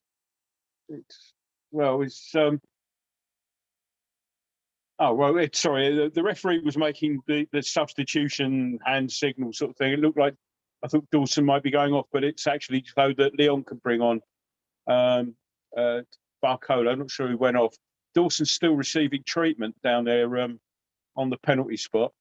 Just trying to see now. It's basically he's got the ball straight in the face. Really, I mean, it's he's been in the wars with his face recently. Did he break his nose? He's sort of playing with a busted snozzle at the moment, as it is. He looks okay anyway. He's got what the genuine medical term is a nasal tampon up one of his nostrils, and so he'll be okay. He's just come up to have a quick swig of a drink, and drunk the nights where I've ended up with one of them up my nose. Don't ask me how. Do you know what? I think I'm rapidly falling in love with Craig Dawson. It's unhealthy. My respect and admiration I think I have for him at this current time. It's like almost every game there's an injury, and he never complains. Never sort of makes a big fuss about it. Just gets on with it. And almost Rio. I mean, you'll remember Terry Butcher, even our own Alvin Martin, I suppose. Kind of reminds me of those sort of players. Kind of almost like a bit of a throwback in some sense. Yeah, he's a true warrior of the modern game, isn't he, Craig Dawson? I think you're absolutely right there. The comparisons with Terry Butcher, Alvin, Billy Bonds even, He's not the most gifted player in the world, but he will give you 100% week in, week out. He's been a joy to watch these last few months. And like I said on the Sunday, pound for pound, it's got to be the best signing we've made for a good few years. Probably since Payet for me. Funny, because when we signed him, we didn't play him for months, did we? There was he didn't play, and then all of a sudden he came in. He came in sort of when we were least expecting him, and had a stormer. Yeah, I'm just about to add another image to my background that is just sums up Craig Dawson. Can't see that. It's just a wound. yeah. It's just a flesh wound. The Black Knight. That's a flesh wound. It's just a flesh wound. No. The Black Knight also should be Britain's national anthem rather than bloody God Save the Queen. It's a bit of Deep Purple going. Yeah. I've actually got 2 predictions right, because I called the Frankfurt game as well. because I was taking the rise out of those that had already disrespected them totally and booked flights to Barcelona. So yay me. Dawson's just blocked another shot, and they try to get the cross in, and Dawson turns around with cotton wool stuck out of his nose and calmly chests it down to Areola. He's having a stormer, the man. He really is. He certainly is. He certainly is. Gentlemen, I can tell you that Eintracht Frankfurt have put the ball in the back of the net yet again. Thought they were 4-0 up, but it's actually been disallowed. It sounds like as much as Lyon are in disarray, that Barcelona are suffering exactly the same fate out there in Germany tonight. But where are we? 73 minutes, 74 minutes gone. Looking good, Nick. Lyon getting desperate now. And trouble is, every time they have a shot, it basically Dawson's in the way. Brilliant play by Rice. Brings the ball out, nice turn. And this is good stuff, play out so far. And brilliant from Lanzini. Just couldn't get away from the defender there. But that was brilliant, sort of relieving play from everyone there. Defence, Rice and midfield bringing it away. Superb stuff. You know, we weren't exactly under the cosh, but Lyon are obviously now at the stage where we've got 15 minutes and stoppage left. They're 3-0 down. They need to be doing something, and it's kind of it's kitchen sink time now, really. And when that's happening, you just need a couple of calm heads to bring it out nicely. And I'm a little bit behind you here, Noam, but I'm just seeing the moments you're referring to. But I mean, Dawson, I mean, eulogising about him from the start of the game, but there's a shot from Tete, and Dawson has just stuck his head in the way of it. It's quite a firm effort. Just, I'll have some of that, son. And it's, I don't know about a 10 out of 10 performance, Nick, from Dawson tonight. This is more like a 12 out of 10. It's remarkable. Oh, he's a god. I mean, he's a god. He's gone in there where I think it's Dembele has teed himself up for an overhead kick. Didn't get anywhere near it, but if Dawson's not worrying about the foot in the face, he's putting his head right in there. He didn't connect with him, but corner now to Lyon, and that's Rice gets on the end of that to head clear, and it will go out for another corner the other side. So, as I say, Lyon are now having to give it a go. But Dawson's loving every minute of this. He's wanting the ball to come to him. It's a bloody battering ram, isn't he? Oh, now the ball fell nicely there for the Barcola, who's the substitute.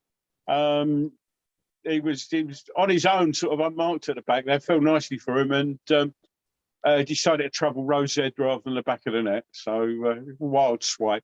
A little bit more composure, we might have been in trouble there, but he didn't have that little bit more composure, and we weren't.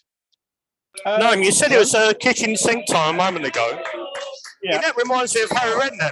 It's like kitchen sink, terrific player. Try Simon Pompey. Yeah, that's the fact he'll come out with. Our first substitution in the evening. Lanzini's being brought off, and Noble's coming on, and. The usual thing, Rice is straight over there. The armband goes straight onto Noble's arm. Lanzini's had a good game. Again, everybody's worked their socks off there today. And I think one eye on the weekend, with Lanzini. So let's, gentlemen, let's just have a quick chat about the manager. No, let me come to you on this one. David Moyes criticised a little bit in recent weeks for some of his selections, changed it up, switched it up a little bit tonight. Lots of people were imploring him to play three in the middle, put Lanzini in with Bryce and Souček to strengthen up that centre of the park where we were, unusually weak last week in the first league. He's done that. It's paid off. And you've got to say, yet again, he's got it absolutely right, hasn't he? Yeah. And sorry, just Dawson's there on cutting out a pass and larruping it forward. He's a magnet. He really is at the moment. I don't think you can have. I mean, you're 3-0 up away from home in France. It is spot on. You know, you might, if you wanted to be really churlish and desperately looking for something to say, you might have made the Lanzini Noble substitution 5-10 minutes earlier, but didn't see any reason to. But no problems with tonight's been superb. Rio, Mark Noble, could he have believed that his final season at the club would end like this? You know, coming on with 15 minutes to go in the quarterfinals of the Europa League. You know, not really with much of a job to do. Unbelievable stuff. Let's be honest. No other West Ham fan in the country believed we was going to get this far. There was a stat on the BT Sports before the game. We've used less players than anyone else in the Premier League. Less changes. I think it was 44. We've got less players. yeah. But I think it was Arsenal's only the next lowest team with 47 changes. We've had the additional burden of European football on top of that. No one, with the small size of the squad that we've got, would expect it or even dare dream we'd get this far. But not only are we doing it, we're producing performances like we've done tonight. This is absolutely outstanding. Yeah, certainly is. I mean, just on that point that Rio's making there, Nick. Well, there's a good chance. Of course, Liverpool famously won the old Division 1 about 40 years ago with only 14 players. I think that they used all season. Is it better for a team, perhaps, you know, rather than your Chelsea's using 30, 40 players a season? Is there perhaps something to be said for keeping such a tight little squad and only using such a limited number? It's a different era, isn't it? It's not really comparing eggs with eggs. Only one sub back then, remember? We had one sub back then. Yeah. You know, playing on dodgy pitches. You know, going down the pub before and after a game, having a fag at half time. Yeah, but the point I'm making is they won the league using only 14 players in the whole season. You know, yes, you're right about the subs, but they still managed to, and also West Ham in 85, 86, you know, to a degree, kept a pretty small squad. Yeah, but I think everyone did back then, didn't they? I mean, that's what was done. You know, 14. Yeah, it's a number that sticks out. But it'd be interesting to see how many players the other teams left. I'd probably wager it probably wasn't any more than 17, 18. In all honesty, so you know, it's comparing from different eras. There's possibly something to it, but today's game's far more intensive. It is much more of a squad game. So yeah, possibly something to it, but I'm not particularly sold on that one, to be brutally honest. So I'd like to point out, our figures are probably skewed by that Zagreb game at home. Because we made wholesale changes, particularly at the back. And none of them players have really appeared again since, have they? So even those figures are really skewed. So we'll probably lose, in reality, less players. About 38, 39. That's a really good point, actually. Yeah, if you take out the likes of Elise and Dan Chesters, Sonny Perkins, Longello, of course, Harrison Ashby, I think, played. Did he play that night as well? Yeah, it's a really good point. We're not missing anything, by the way. Antonio's, after a bit of a lung busting run a few minutes ago, that ended up with him getting unceremoniously clattered to the ground. He's got down with a bit of cramp, and with 9 minutes left, 3-0 up, I don't know, maybe might be a time to give him a bit of rest. He's run his socks off today. Had a superb game. West Ham playing a lovely bit of keep ball at the moment as well. Jeff Hathaway on the chat. I'm just going to move out the way, mate, so you can have a look. So you can see. There it is. Oh, get my fat gut out of the way. And my chair, look. See, there's the Dawson thingy. So yes, people have seen it, my friend. Genius. Absolute genius, that. Craven Moorhead on the live chat says, I'd drop Antonio for Sunday now. I'd wrap him up in cotton wool until the semi-final if we get there. Rio, any sympathy with that particular view? To be honest, I can completely understand where he's coming from now, because we all want to finish in the top six. the top four still not beyond question. You know, Spurs have become a bit more Spursy than usual. But I think all our eggs have been thrown into this basket. I mean, look at the difference in performance from Sunday to tonight. Virtually the same 11, and a whole different attitude, mentality. Is it because our players are really concentrating more on the Europa League competition than on the league? And Antonio is our only main striker. I think it's a very valid point. We could give him a rest. He's having a bit of a lie down at the moment. He's just been brought down by Barcola, yellow card. He's done a few of these runs where he's got the ball fairly deep and run forward and basically using up a bit of time, and he's now coming off and he's earned a rest. Had a superb game. Yarmolenko will be coming on to replace. Get Antonio off before anyone else kicks him, and on comes Yarmolenko. And wouldn't it be nice for him to get one as well, just for the whole Ukraine thing? I was going to say, wouldn't it? That would just be the icing on the cake, wouldn't it, Nick? If Yarmolenko came on and added a fourth now, right at the end of this. Well, yeah, it would, because that would be my score prediction, bang on. So I'll take that. As Noam rightly pointed out, a yellow card for Barcola.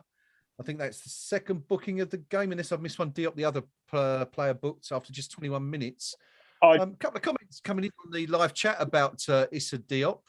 If I can find my mouse, where is it? There it is. Just scroll back up a bit. And Dave O'Rourke was saying that Diop's been great in this second half. Dawson sprinkling defensive fairy dust on him. And a couple of you are very pleased with Issa's performance tonight. We were a bit worried, weren't we, about Issa coming into the team, but unjustifiably so, it seems, given what he's had a decent game, as I say. Early on, he was tested and wasn't found wanting. Barely tested since then. Yellow card there for Fornals. I didn't quite see what was happening because I looked away at the wrong moment. But one thing that I'm not quite sure of the rules here now, but I think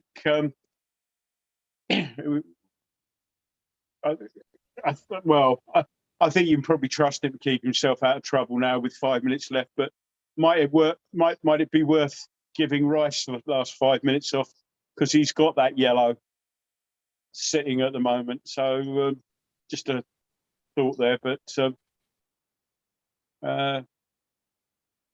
maybe a thought. Yeah.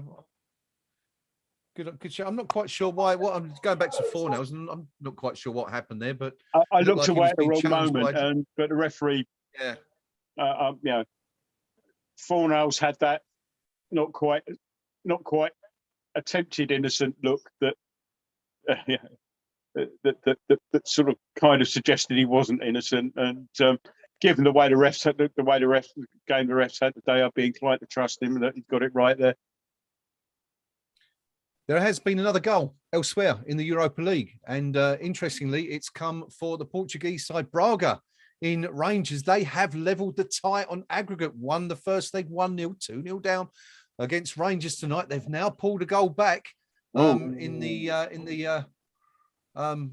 83rd minute. David Carmo making it 2-1 and 2-2 on aggregate. I believe, actually, Braga have had someone sent off as well.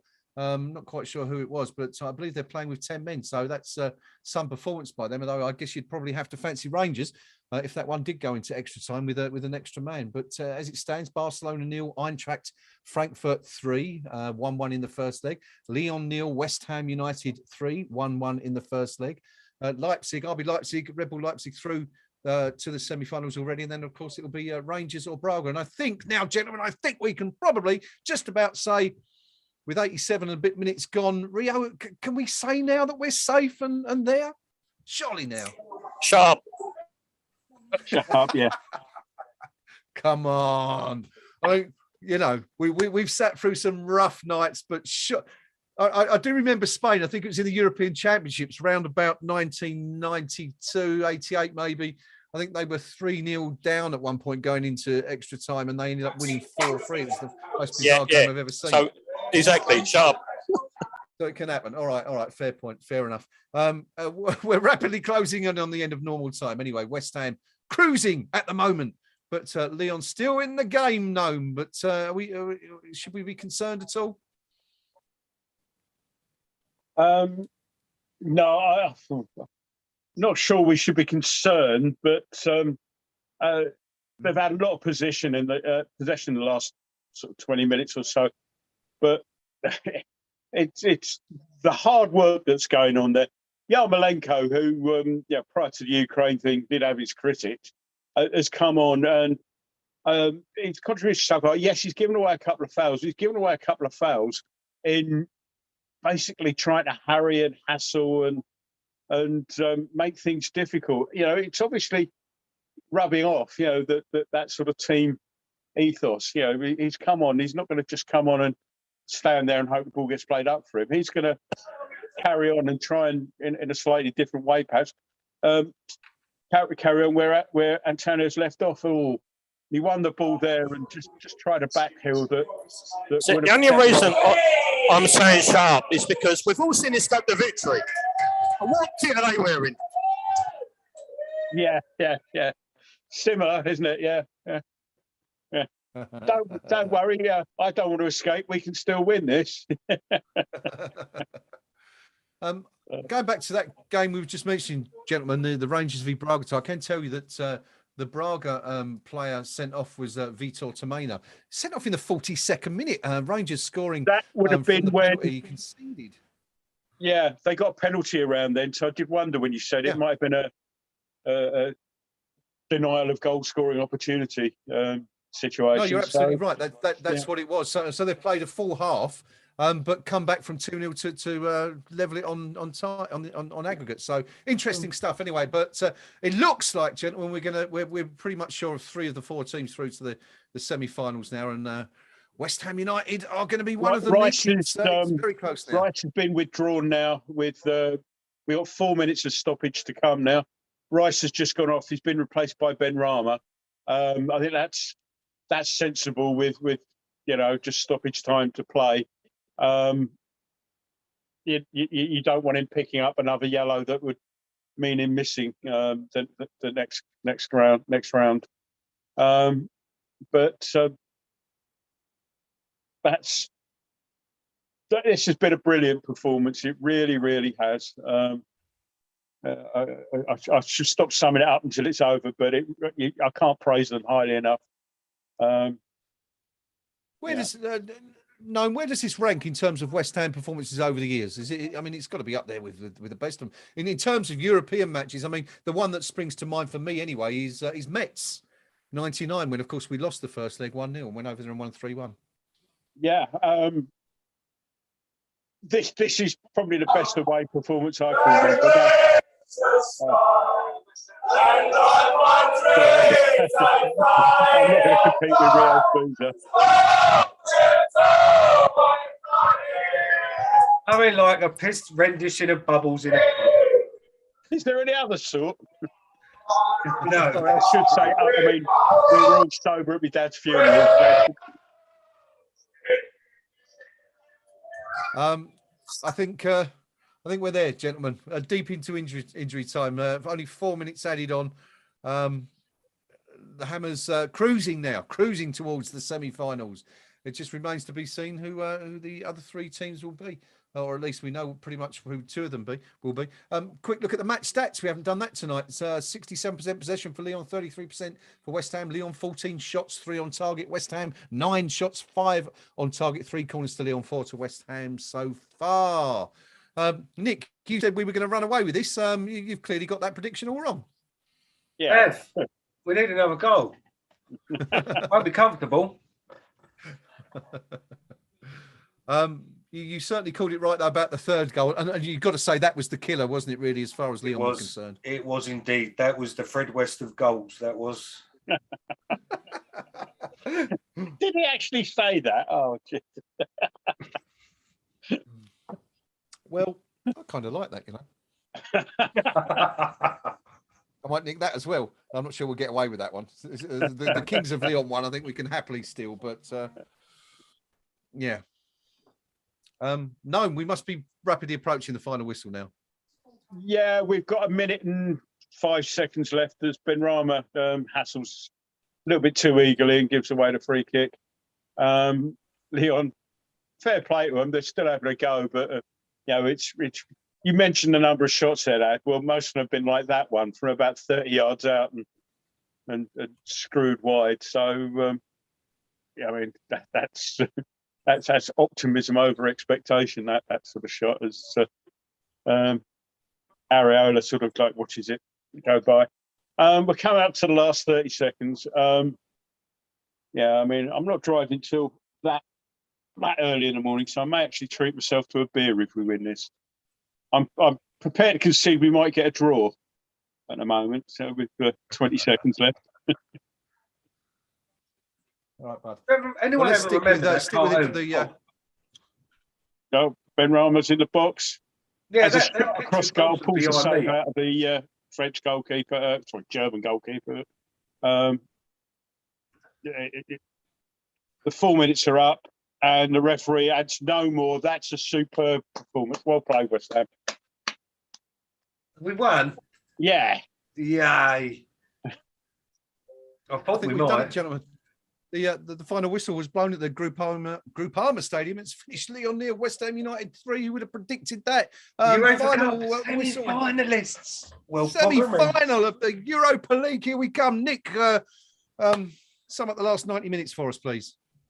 Superb. I'm just gutted that Bristol ain't here because I just wanted him to say, well, bugger me. But only in a Bristolian accent. Yes.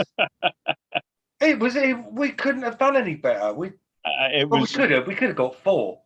Yeah. But nonetheless, come on, what a performance. West Ham United, UEFA Cup semi-finalists. Nobody has ever said that before. And it's been true. But we have now. It's brilliant. First time in the semi-finals of a European competition since 1976. I was only 7 years old. No one was only 33. Long time ago. Rio, sum up the last 90 minutes for us. This might be my last word because my battery is like I'm on the smartphone dumb battery life on my iPhone at the minute. I'm a little bit emotional here because that's an immense performance in Europe from a West Ham side, largely written off as one season wonders last year, by a lot of players, a lot of supporters from different teams. Tonight, when the chips were down, when we had to go toe to toe with a top class continental side, we're not just done it and scraped through. We've done it with an absolute aplomb. We've actually scored a leading continental side. It's been a superb performance by West Ham United. I'm delighted. I'd like to say I'm really delighted for those who are out there. Pinky, for one. Yeah. Our comrade in arms. Doc H. Ball, I know, is out there. Preston, I know, is out Wanstead. there. And Colin Wanstead as well. Yeah, Andy Reid from the Supporters Club. There's a lot of people out there as well. Theon, yeah. Remember Theon? John Ratomski from the Theon's out there. Yeah. I'm so pleased for all of them guys because they've gone over there and they've seen an absolute masterclass from West Ham United. Something I didn't think I'd see. I was there terrified 3 hours before the game that we get this far and then crash and burn. But last week, Lyon showed their mettle. They weren't interested in the game of football. They were interested in the cheap win, trying the dark arts to get through. When the chips come down, we had to go toe to toe in the footballing sense. You know? This is why we are massive. We are rather large, aren't we, tonight? It's fair to say. No, quite how huge are we at this moment in time? Oh, I'd say I think the accepted scale of things. I think the word massive leaps to mind. No,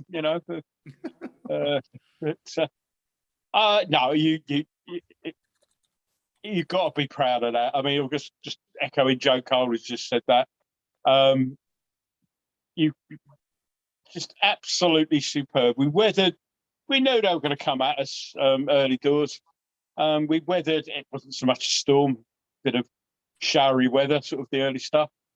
Once we went 1-0 up, there really was only one team in it, and their heads dropped. 2-0 sort of wiped the floor with them, and any sort of restorative properties of a half-time team talk went out after the third. It was just we let them have the ball, and we never really looked in trouble. Any cross that came in, Diop and particularly Dawson dealt with superbly well. And I've never seen Moyes grin as the grin on his face he's walking off there now. The biggest smile I've ever seen from him. And I've been in a lot of press conferences with him over the years. Yeah, that's the biggest grin I've ever seen from him. Yeah. Really can't praise him enough. It's a magnificent performance. I think we were superb over the two legs. I mean, last Thursday was a superb performance for different reasons. The bodies were thrown on the line. We realised we needed to still be in this at the end of the game, and when for the reasons well documented, we could have been out of sight. But we did that. We knew we had to do last week, and I think David Moyes was he? Am I making this up? Did I read a quote from him saying, "Now watch us. Now we've got 11 players." That's exactly what he said. No, in his press conference last night. Yeah, I mean, let's. Yeah. So that's pretty much word for word what he said. Yeah. So absolutely splendid, magnificent stuff. Absolutely splendid, magnificent. I'm going to treat myself to a beer. I'll be back in a sec. All right, no worries. Rio's emptied his glass and disappeared again. So, Nick, it's you and I temporarily as we reflect on that game. Now, we spoke about. Let's start with him because he has been an absolute giant for West Ham United tonight, and pretty much every game he's played this season. Let's talk about Craig Dawson. He's in your background there. Looks like he's actually playing darts to me. It looks like he's on the hockey in a little bit. But what a magnificent performance! It's incredible. I'd love to know it'd be interesting to go on a Watford forum right now and just see what they're saying about him, because I remember looking at a couple of the Hornets sites when we bought Dawson, and they were saying that they couldn't wait to get rid of him. He'd been an absolute disaster, complete waste of space. Couldn't shift him soon enough, and thought they were robbing West Ham when we agreed to pay £2 million for him. Talk to me about his performance tonight. Colossus. It's an overused word, isn't it? But he was a colossus, an absolute giant on the pitch. He's the Rochdale Pele. We've had the Ginger Pele. We finally got Jimmy Collins' replacement, didn't we? And that is Craig Dawson. They're two players cut from the same cloth. I mean, I'm not going to go on Watford. I wouldn't be interested in Watford forums, because what do fans know? We were saying exactly the same thing about a certain striker that won January a couple of years ago. It's now the top scorer in the Champions, or was. So, what do we know? We're just supporters. I don't listen to them much. And I judge with my own eyeballs. And I love Craig Dawson. There, I've said it. He's my hero for the night. Rio, chatting with the boys there. Craig Dawson, let's turn into the Craig Dawson Appreciation Society briefly, if we can. Nick's eulogised about him there. You're saying, we couldn't believe that Watford fans wanted a shot of him. Oh, Rio's gone. No, I'll come back to you. You've got your beer now. You're sitting there comfortably. Craig Dawson, what a guy. What a guy. Totally rubbish. Absolute terrible. He was absolutely, in a team of outstanding performances tonight. I think you're going to ask me later on. I think he gets man of the match, simply because everything Lyon tried floundered on Dawson. Finished up with a nose full of cotton wool.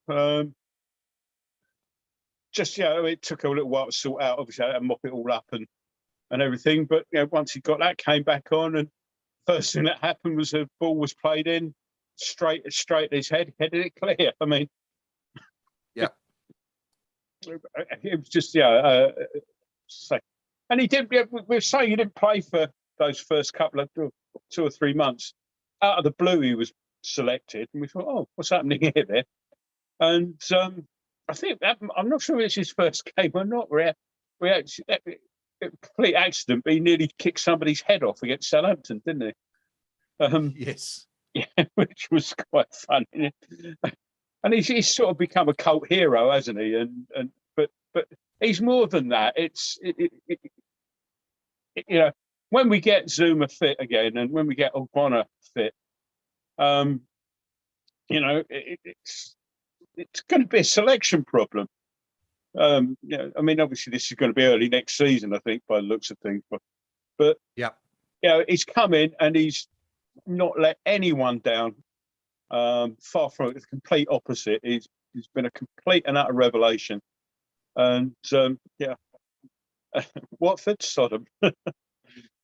Yeah, certainly has. Whilst Dalton is getting all the plaudits, I think we should also give a little doff of the cap to the very, very much maligned and regularly criticised Issa Diop as well. Yeah, well, yeah. Who is, he's part of a team that has now kept something like 10 clean sheets, I think, this season when Diop's been in the team in all competitions.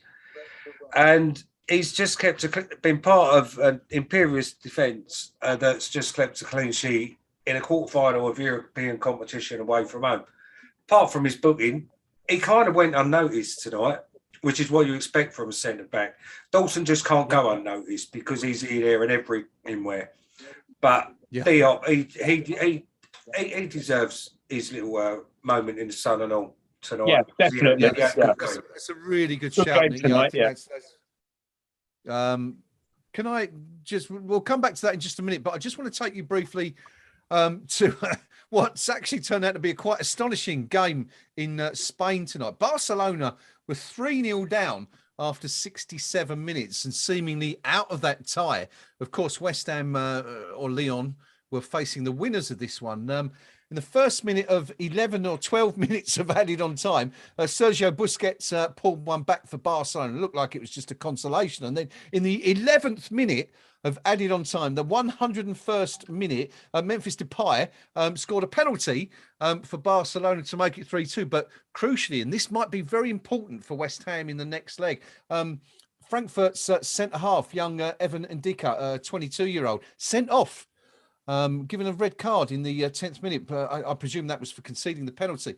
The game finished 3-2. Barcelona are out. We are facing Frankfurt. That's absolutely in the bag now. But it looks like that was a quite incredible end to that tie by looks of things. No, it was. Yeah, I just saw they just showed those closing minutes, and the penalty itself was interesting.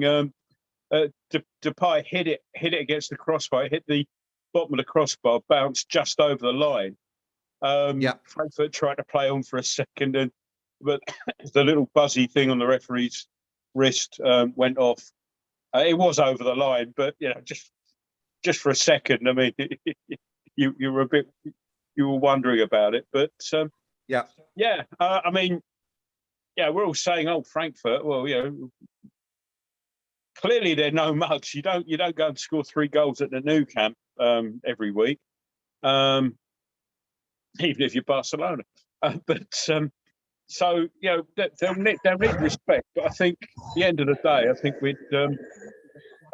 I think, given the options, I mean, I think Barcelona's a nicer place to go, but I think from a footballing point of view, I think we've got the better of things. I'll shut up now because we got somebody direct from the ground.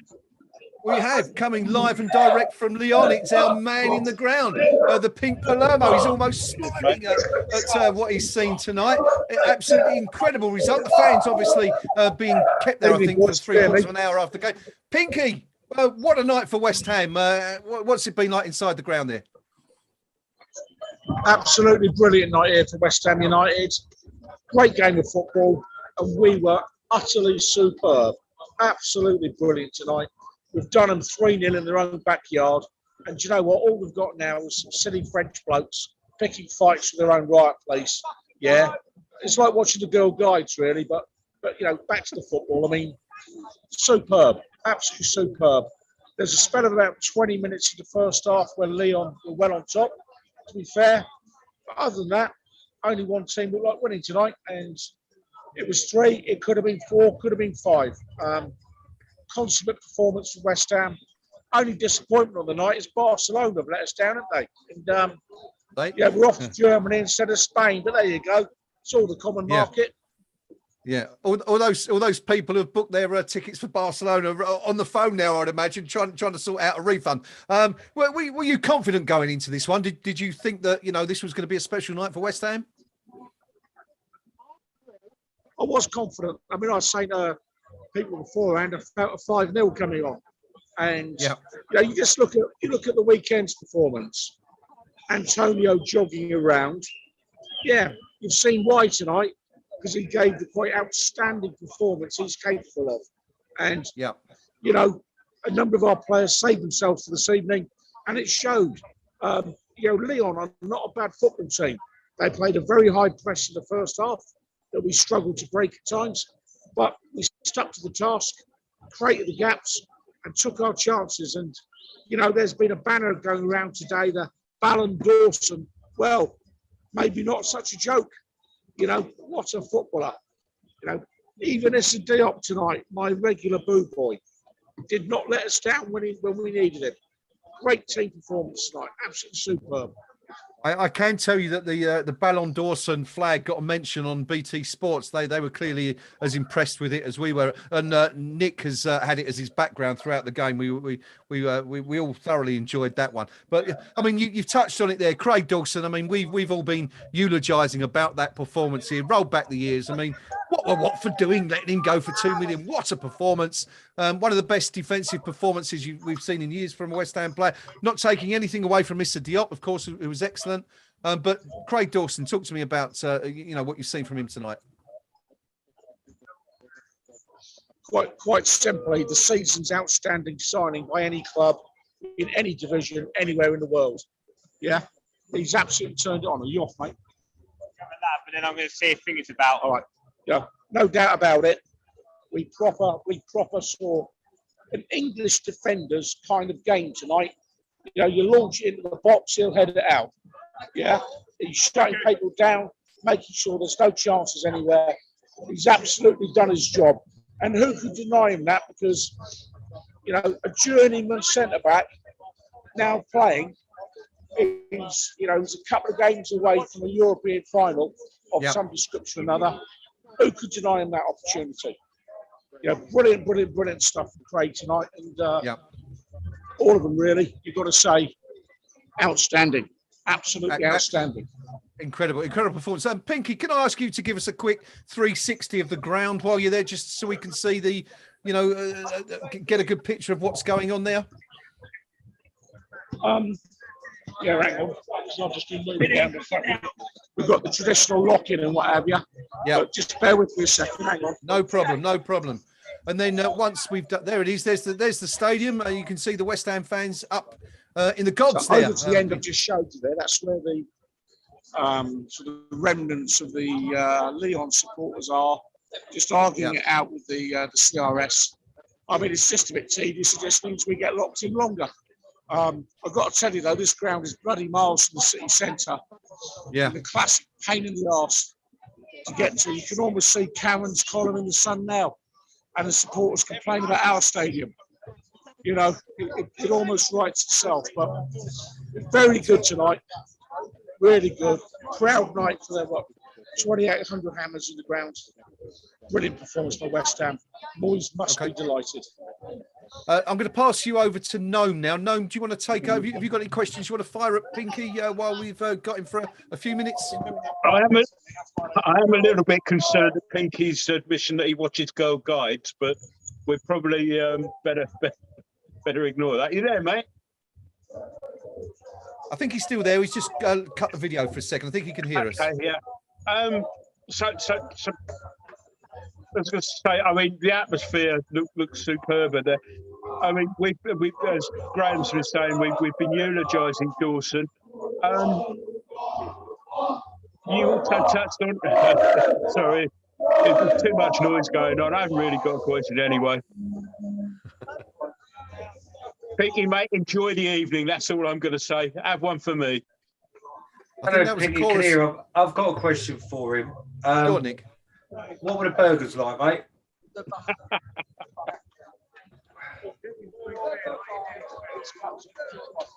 Well, I'm not sure. We can hear Pinky. We can't see him. I'm not sure if he can hear us. Pinky, if you can hear us, just jump in at any point, buddy, so we know you're back. We seem to have lost Rio, who will be making his way home from the pub very slowly, I would imagine. But there you go. There's a taste for you all of what's going on out in Lyon right now. The Hammers fans, of course, being forced to stay behind while the police clear the ground. I think they warned it would be around 45 minutes after the game that the fans would be asked to remain in the stadium. But no, I'm sure no one's too despondent or disappointed about that right now. In fact, I'm quite sure they'd be happy to stay in there for all night long if they were asked to.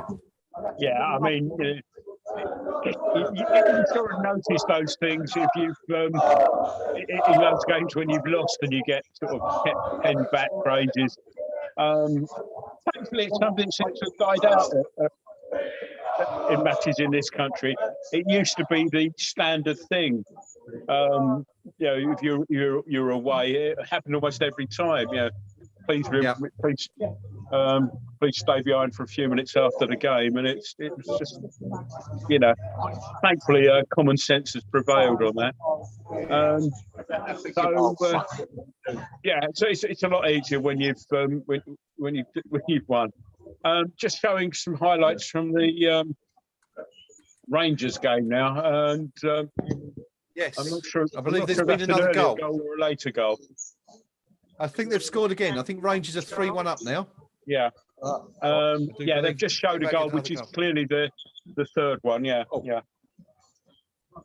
So looks like there's going to be two British sides, a German, or two British and two German teams, two English teams in the Champions League semi-finals, two Spanish teams. No Spanish teams, Nick, in the Europa League. Sevilla out, and Barcelona knocked out tonight by Frankfurt. Oh no! Pinky, you gone? Pretty much my thoughts on that, really. Oh well, never mind. Yeah. Oh dear, how sad. Never mind. One of those. That is the one. Yeah. I won't use any of the other superlatives that he used to use. So yes, not politically correct. Nick, let's come back to the game again tonight. And one area we suffered with last week was the midfield. We touched on it several times during the game. Declan Rice and Thomas Souček, pretty anonymous in that first leg, even in the first half when we had 11 men. Manuel Lanzini put into bolster up the centre of the park tonight by David Moyes. Fair to say it worked a treat this evening. It did absolutely worked a treat. I think Moyes learned from his lessons of the first game. Right. And I think we learned as well as a team. We didn't do anything unnecessary. I mean, I still think that Cresswell's card last week was absolutely ridiculous. But we gave the referee the chance to issue the card. Tonight, apart from Diop and the stupid yellow for full nails at the end, we never gave the ref the opportunity to make the decisions, and that to me is just as important as not committing a foul in the first place. Because Cresswell's weren't a foul, not in a million years, I don't think. But he stuck his arm out and he gave the referee something to think about, and the ref got it stupidly wrong. Tonight we didn't make those daft errors, and apart from the fact of being a great performance, the professionalism as well stood out for me. That's something that is the mark of a winning team. I ain't going to get carried away. We've got an extremely difficult tie to come up. It's a semi-final of a European competition. There are no easy games. There hasn't been since the group stages. Yeah, but we can start dreaming. We can start dreaming, I think. But I'm not going to start making any predictions yet. We've got two massive games coming up. and I can't wait. I really can't wait, and perhaps I'll enjoy them a bit better than tonight because I won't be feeling like absolute doggy do. Nice. Fingers crossed. Yeah. No, Aaron Cresswell. Nick's touched on it there. Aaron Cresswell out of tonight's game as a consequence of that suspension from the first leg. Young Ben Johnson drafted in. Didn't have a great game in the first leg in that second half, but looked absolutely fine tonight. And didn't he get an assist for the? Was it Johnson who provided the assist for that? I don't think he'll be given the assist, but he was certainly instrumental in setting that goal up. What he did was he came forward out of defence to intercept a Lyon clearance, played a 1-2 with, I'm not sure it was Lanzini or Fornals now, but got the cross in. The Lyon defender headed it out to the edge of the box, which is where in fact, they're just this second showing it now. 1-2 with Lanzini, played it down the line. Cross comes across, it's headed out by the French defender to the edge of the box, and Rice is clearly aiming to place it, and it just takes that little flick off the defender's foot to take it over the goalkeeper's hand and in. And Johnson had a very, very good game today. I think it's the difference between starting a game and coming into a game that's already halfway done, which is what you came at half time last week. It's always difficult to gauge the pace of the game, whereas if you're there from the start, you fit in from the start. And as I say, I think everybody played very well tonight. Johnson, Johnson played infinitely better than he did in the first leg. And I think that's because he started. You have to see the tweet that West Ham's admin has put on Twitter regarding the winker. It is absolutely brilliant. I would suggest, I'm not advocating anybody leave the channel, but open a new tab, open your Twitter app, go to the West Ham official Twitter page and have a look at what the admin has posted. It is absolute genius. Absolute genius. Brilliant. I'm saying no more. I'm off to have a look while we're doing that. Nick, let's have a quick chat about Michail Antonio. Been panned for his performances. Hasn't scored for the team in the Premier League since New Year's Day. It's only scored once since in the Cup at Southampton. Didn't score again tonight, but by God, he put a shift in this evening. He did put a shift in. He did well. He's still got a very big part to play at West Ham United. We do need another goal scorer without a shadow of a doubt. But tonight, it's that phrase, isn't it? He was unplayable tonight. Whether that was because Lyon let him, I don't know. But nonetheless, I'm not taking anything away from his performance. There's not one player on that pitch that you can say anything negative about. We've just gone and beaten the French up in their own backyard in the quarterfinals of a European competition. Absolutely massive, mate. Incredible. I've just seen the tweet you're referring to. Very good indeed. Also, Thomas Souček has posted a picture of himself and his compatriot Vladimir Soufal, along with the words saying they don't trust us again. Doping test after a unique game. Yes, we're going through. Actually, he's written trough, but I think that's what he means. I think he means through, not that he's going in a trough. But Thomas Souček, Vladimir Soufal, of course, another one, deserves much praise. First start since returning from injury last weekend at Brentford, not Brentwood. And another superb performance. Souček got on with it quietly, but did a very able job in the midfield. Great stuff again from the Czech pair. Yeah. As I say, pretty much every single player that turned out for us had a part in that today. And it was, Souček was had a stormer. Soufal was back to his best a little bit, I think.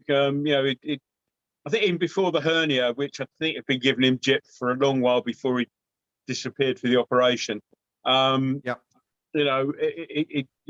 hadn't been at his best, but laying his putting everything on the line, including the family jewels at one point. You just couldn't really sort of fault anybody today. And as I say, I hope the pain's gone from that particular thing. There isn't. I mean, women go on about childbirth. Sorry, there's no worse pain than that. There really isn't. Vladimir Sufal has also posted on Twitter. I can tell you, gentlemen, In a squeaky voice. It's. I'm trying to make out what it says, but I think he's saying if this is the worst that can happen after the game, doping control. We're enjoying the celebration in the changing room, guys. All a bit pidgin English, but this bit makes perfect sense. West Ham is massive, writes Vladimir Sufal. Nick, can we be even more massive? Could we reach the final of this competition and could we go all the way? We could. We could even win it. Whether we will is another question. I don't want to get carried away. I'm trying to keep grounded and keep my feet on the ground. At the moment, I'm riding on this wave of euphoria and paracetamol. So I'm trying to rein it in because I don't want to look a tit if we lose the next game.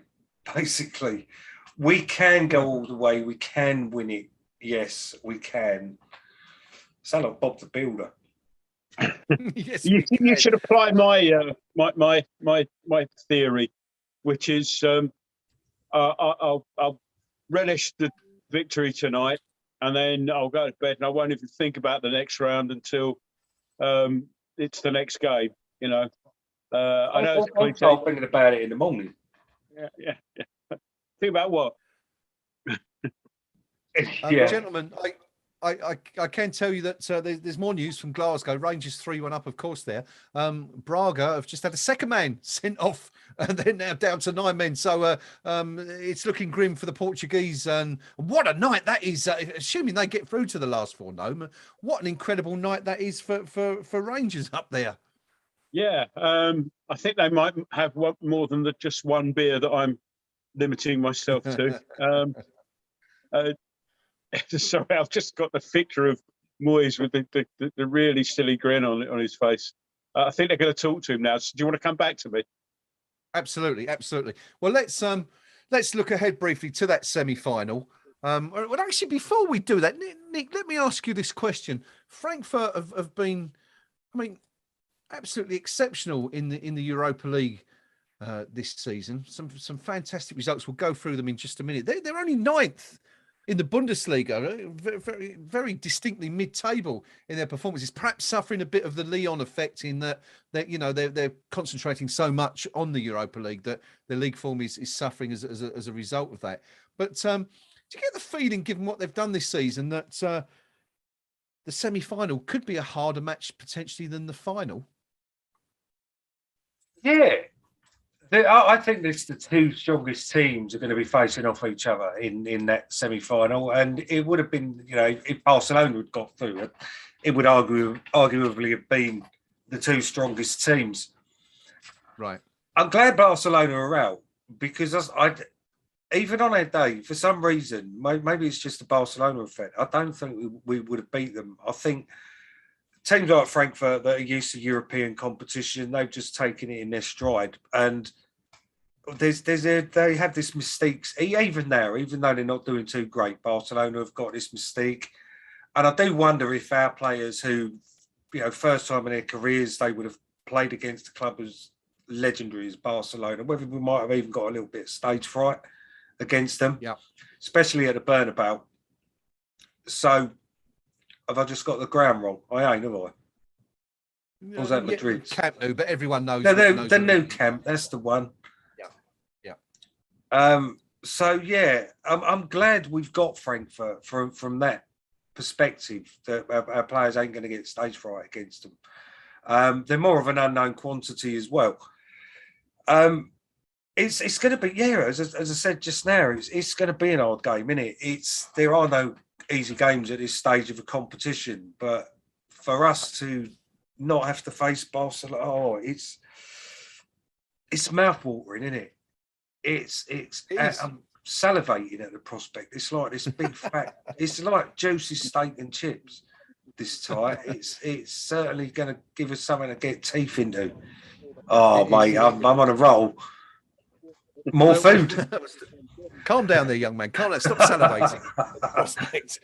No, as the boss finished speaking.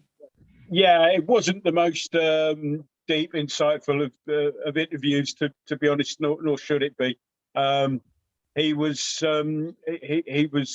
pointing out the progress that has been made in the last 2 years. You know, it wasn't that long ago where we were looking at relegation battle. Now we're in the semi-final of the European competition. He's pleased for the supporters. He said, he remembers them singing, "We're all going on a European tour, so we'll be looking forward to Germany." There was a comment about the fact that we've got a tight-knit squad, and he did say that to a certain degree the adversity of the first leg had helped with that sort of team spirit. But again, I suppose the siege mentality angle of it. But it's I'm just watching Boeing go for it, score again here. I'll never tire of seeing that. The grin, he really couldn't keep the grin off his face, and good luck to him, I say. Yeah, top man. Declan Rice has taken to Twitter now, the latest hammer to enter social media following tonight's game, and he's actually quoted a post by Lyon's official site. The post, in fact, that we were referring to earlier, in which they asked, "Are you really asking like there's a chance we don't go through?" Following last week's 1-1 draw, and Declan Rice has quoted that with the words, "This aged well," and a smiley face. Thumbs up. So everyone's getting in on the act tonight. Not sure I'm a fan of that, but let them have their moment. Of course, it's all good fun.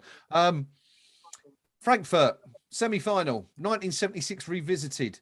Let's have a quick look at their journey so far in the Europa League, so we know what to expect. Unbeaten, actually, in the competition so far this season. They started their group matches with a 1-1 draw at home to Fenerbahce. Went to Antwerp for the second game, won 1-0 before beating Olympiacos 3-1 at home in their third game. Fourth game return, they went to Greece, won 2-1 before being held 2-2 at home by Antwerp in the fifth, their penultimate group game. And in the final group game, they went to Turkey and drew 1-1 with Fenerbahce. That sent them through to the last 16 as group winners, where they faced Manuel Pellegrini's Real Betis, another Spanish side who are heavily favoured to do well in the competition this year. The first leg in Spain, Frankfurt came away with a 2-1 win, and in the second leg were held to a 1-1 draw, but of course that was enough to go through 3-2 in aggregate. And then of course 1-1 the score in Germany in the first leg against Barcelona, and before that incredible performance tonight in the Camp Nou, where they went 3-0 up before conceding 2 late goals, but still hanging on to go through 4-3 on aggregate. Only 9th in the Bundesliga this season, Nick, as we mentioned. But do you think they'll be fancying their chances against this West Ham team, or do you think they'll be thinking, well, this is a really tough game for us coming up? Both. I think they'll fancy their chances, but they're also well aware that we're going to give them a game as well. And if they're not at the top of their game, they ain't going to a final. That's how good we are. That's how good we've been in Europe. Look, we can give anyone that's left in this competition a game. We can win it. As we just said, we can win the whole lot. We need to have the belief. We need to be disciplined, and to not give silly goals away, and to put our chances away. We need to be clinical. We were clinical tonight. No two ways about it. Lyon were poor, but I think they were poor because we made them look poor. We went out there with a point to prove, and we smashed them off the park. Could have been a different story if that one that hit the post had gone in. So we've got to remember, football is such a game of fine lines. If that goal early doors had gone in, that ricocheted off the post, then it would have been a different position altogether. So that's how close it was tonight, for it maybe going totally wrong for us. We need to do the same in 2 games against Frankfurt, and I think we can do it. I do, and they won't look forward to playing us, but they'll also have belief. They've just gone to Barcelona and you know, apart from a bit of dubious refereeing, they've just gone and stuck 3 goals against Barcelona at the Nou Camp. You know, so they've got goals in the team. We've just got to go out there and enjoy it. This is a once in a generation thing here. We're in a European quarterfinal and the boys have got to make the most of it. Simple as that. Okay, Noam, Eintracht Frankfurt once again. Fond memories, of course, for many of our older fans. You know, 46 years ago. It's been 46 years. I was anyone there. who was fortunate enough to be there. I was. I hasten to point out my grandfather and my dad were both there that night. But I was there as a 15-year-old. Do you know? I mean, various memories of the night. The one memory that always sticks out, and it's Keith Robson's goal, which you'd have seen a million times, where the ball's played out to him and he seems to overrun it. Yeah. And there's this massive, great groan from the crowd as he's overrun it. And he regathers it and then just curls it into the top corner. Unbelievable goal. But Unbelievable. I always just remember the moan as he'd overrun it. Keith Robson was in the Bull in Stratford about a year or so ago, and the bloke didn't have to buy a drink. You know that. I mean, I didn't bother him, but it was just every time I see him now, and I just think that groan. It's a little bit like the famous Di Canio goal at Wimbledon, where you hear the sort of second wave of celebration when the crowd see it on the big screen again. And it was like that sort of moment. Yeah, it's funny to have things that stick in your mind. But, I love that. In fact, I'm going to post that on our Twitter feed a little bit later, the highlights of that game, because if anyone hasn't Bill seen Renfrey's attempts at German, which Bill Renfrey, bless him, his attempts at any language that wasn't English were always amusing. And I mean, I was actually studying O-level German at the time, so it sounded even funnier to me. So got it, by the way. I do have O-level German, by the way. For the benefit of younger viewers, O-levels are what GCSEs used to be called when they were difficult to get. The game in, I'll just tell you, the game in Germany, in Scotland, still going on. We're in the final minute. Rangers are on their way through to the semi-finals and a tie against Red Bull Leipzig. They're 3-1 up against 9 men at Braga, who got no chance of coming back in that one now, 2 goals adrift. So incredible performance from Rangers to get through to the last 4, but could still be an all-British final. You never know the way things are going. Who would bet against it? We're going to wrap up fairly soon because it's 10:30. I've got some family coming over to visit actually in a bit. I know it's late, but there you go. And I've got to crack on and do some content before then. So we're going to wrap up fairly soon. It's been an absolutely incredible night. And Nick, to think we weren't even going to do a stream tonight at one point. We could have missed all this. Could have. But hey, we did. So let's not look back on the past, love. Best eyes up, Mother Brown yet, do you reckon? Of course. They're all good when I'm in them. Well, I mean, not only have West Ham won, we've learned that Pinky's got a thing for girl guides. So it's the perfect thing. We're going to have to change his tag to Jimmy. And I think it started so professionally as well this evening. Are you kidding? You started it. Yeah, that's true. Yeah, good point. I was here all the time. I was just getting set up. I didn't realise the game had started. But anyway, that's a dodgy stream. We're all sitting there sort of on mute, and I just thought, when the game started, I better say something. Otherwise, this is going to be the dullest, or even duller than usual. So, yeah, fair point. Well done for stepping into the breach there. Let's end by looking forward to a rather. I've got a statistic for you, Noam. It's the one you've been waiting for, of course, the XG stats.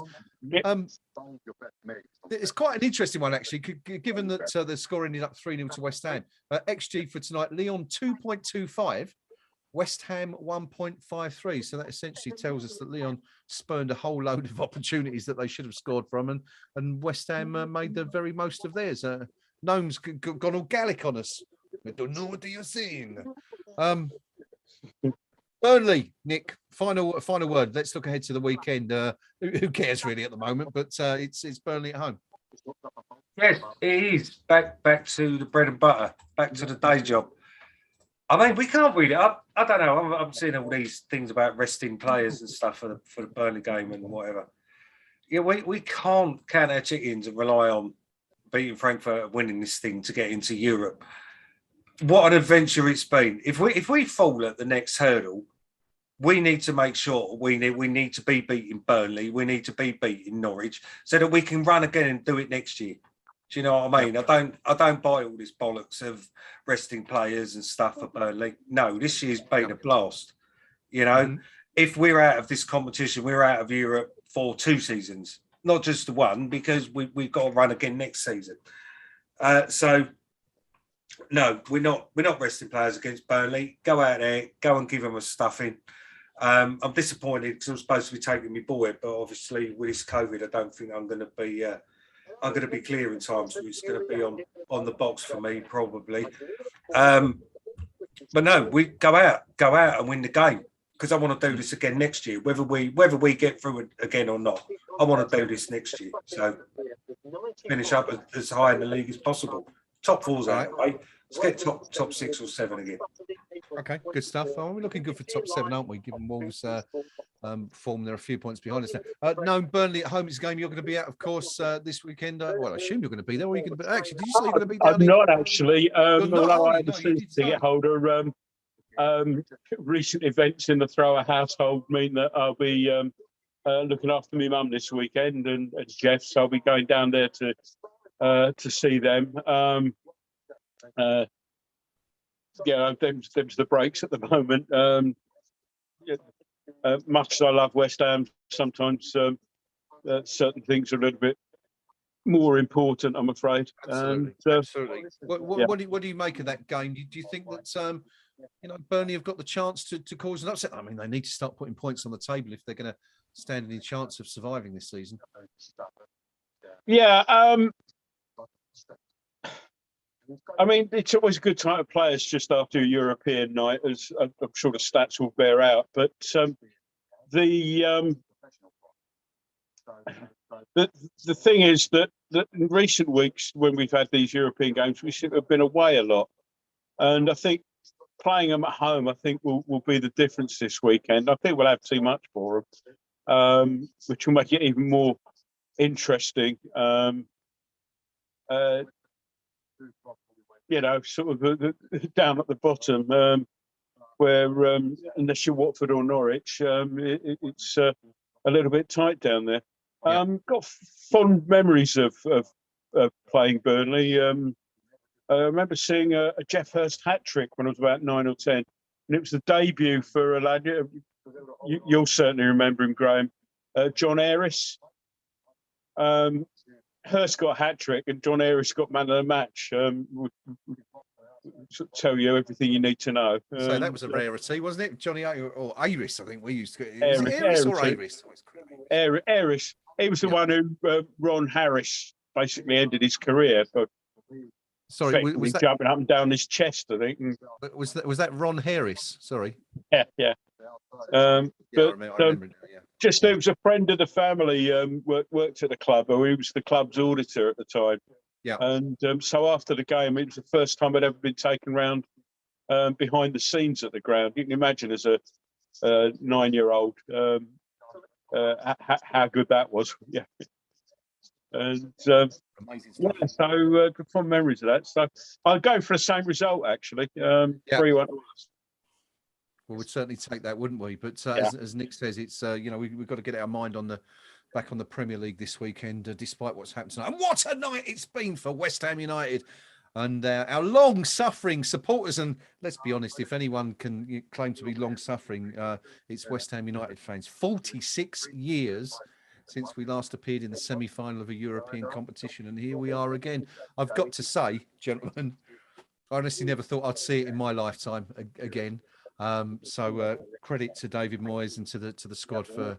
I mean, look at the squad, depleted squad, missing 3 of our 4 first-choice defenders tonight. Absolutely incredible performance, and one of those that I think will rank up alongside any of our greatest performances in history tonight. It really is. You know, you talk about Metz in '99, Den Haag. Eintracht Frankfurt, of course, in '76, any of those, Zaragoza in the semi-final in '65, all, you know, timeless, incredible performances. This is up there with any of those, I think, given the strength of the opposition and the fact that we were missing so many players. But what an incredible night. Should we have a quick look at the semi-finalists in all of the remaining European competitions? There are only 4 English teams left in Europe. And one of those is Leicester, who've beaten PSV tonight. They're in the what night league is this, Stone? What do we call the conference? It's the Thursday night Isthmian. Thursday night Isthmian League. Thank you. Thursday.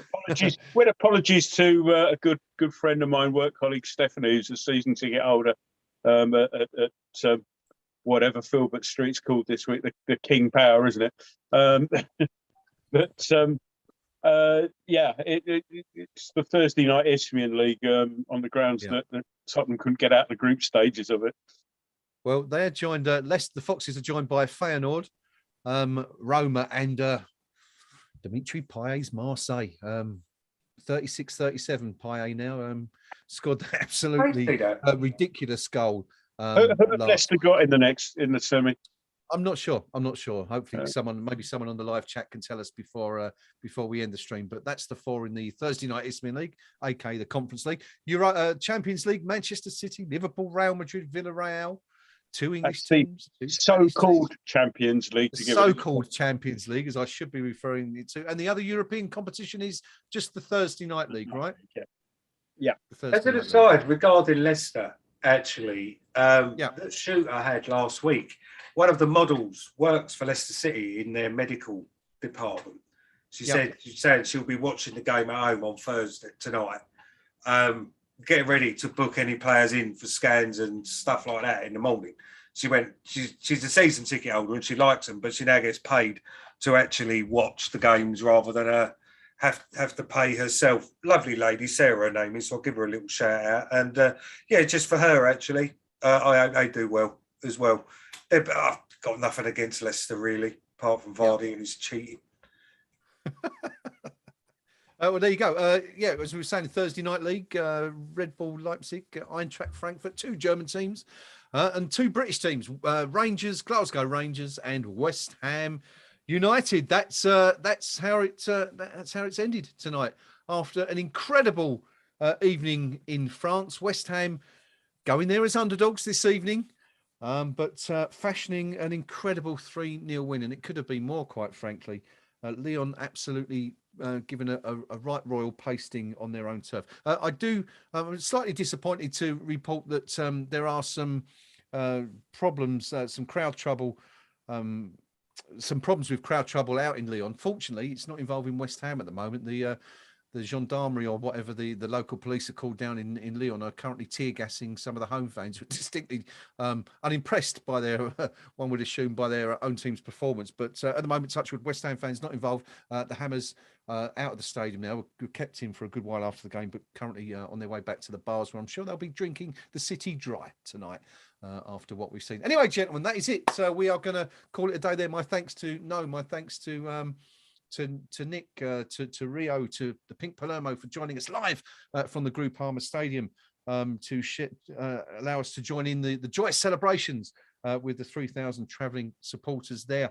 Thanks also to everyone joining us on the live stream. As always, thank you for your comments. We love reading them. I love seeing what you've got to say, and also correcting us when we get things wrong, which happens probably more often than it really should. Anyway, that's it. It's ended 3-0 to West Ham, 4-1 on aggregate. West Ham United are the kings of Lyon. West Ham United are absolutely massive, and West Ham United are through to the semi-finals of the Europa League. We'll be back again soon for the next tie against Eintracht Frankfurt. And, it's been a wonderful season so far. It's still not over yet. Incredible stuff. As I said, I never thought I'd see it, but here we are. It's still on, chaps. It's still on. We'll be back again on Sunday for the next Eyes Up Mother Brown, West Ham United versus Burnley in the Premier League. So come and join us then if you're available. If you're not at the game, until then, stay safe, look after yourselves, and have a bloody good celebration tonight. Because one last thing before we go, Nick, manager. This is the furthest he's gone in any European competition. So little doff of the cap to David Moyes and all. Yep. So there we go. Never got beyond a quarter final. Yep, absolutely. So happy days. Good shout. Should we go now? Performance. Should we go to bed? Well, yeah, I think it's a good idea. I've got to go and start work, but I'm not sure that's the best offer Nick's had all that, but take care of yourself, everyone. Thanks for joining us on the stream. We'll see you all again very soon. If you're about for a bit longer, if you fancy a bit more West Ham content, get yourself on over to the KUMB.com forum. The match thread's going absolutely mental at the moment. It's absolutely wonderful celebrations. Magic stuff. Brilliant. We'll see you all again very soon. Until then. How are your lines? No.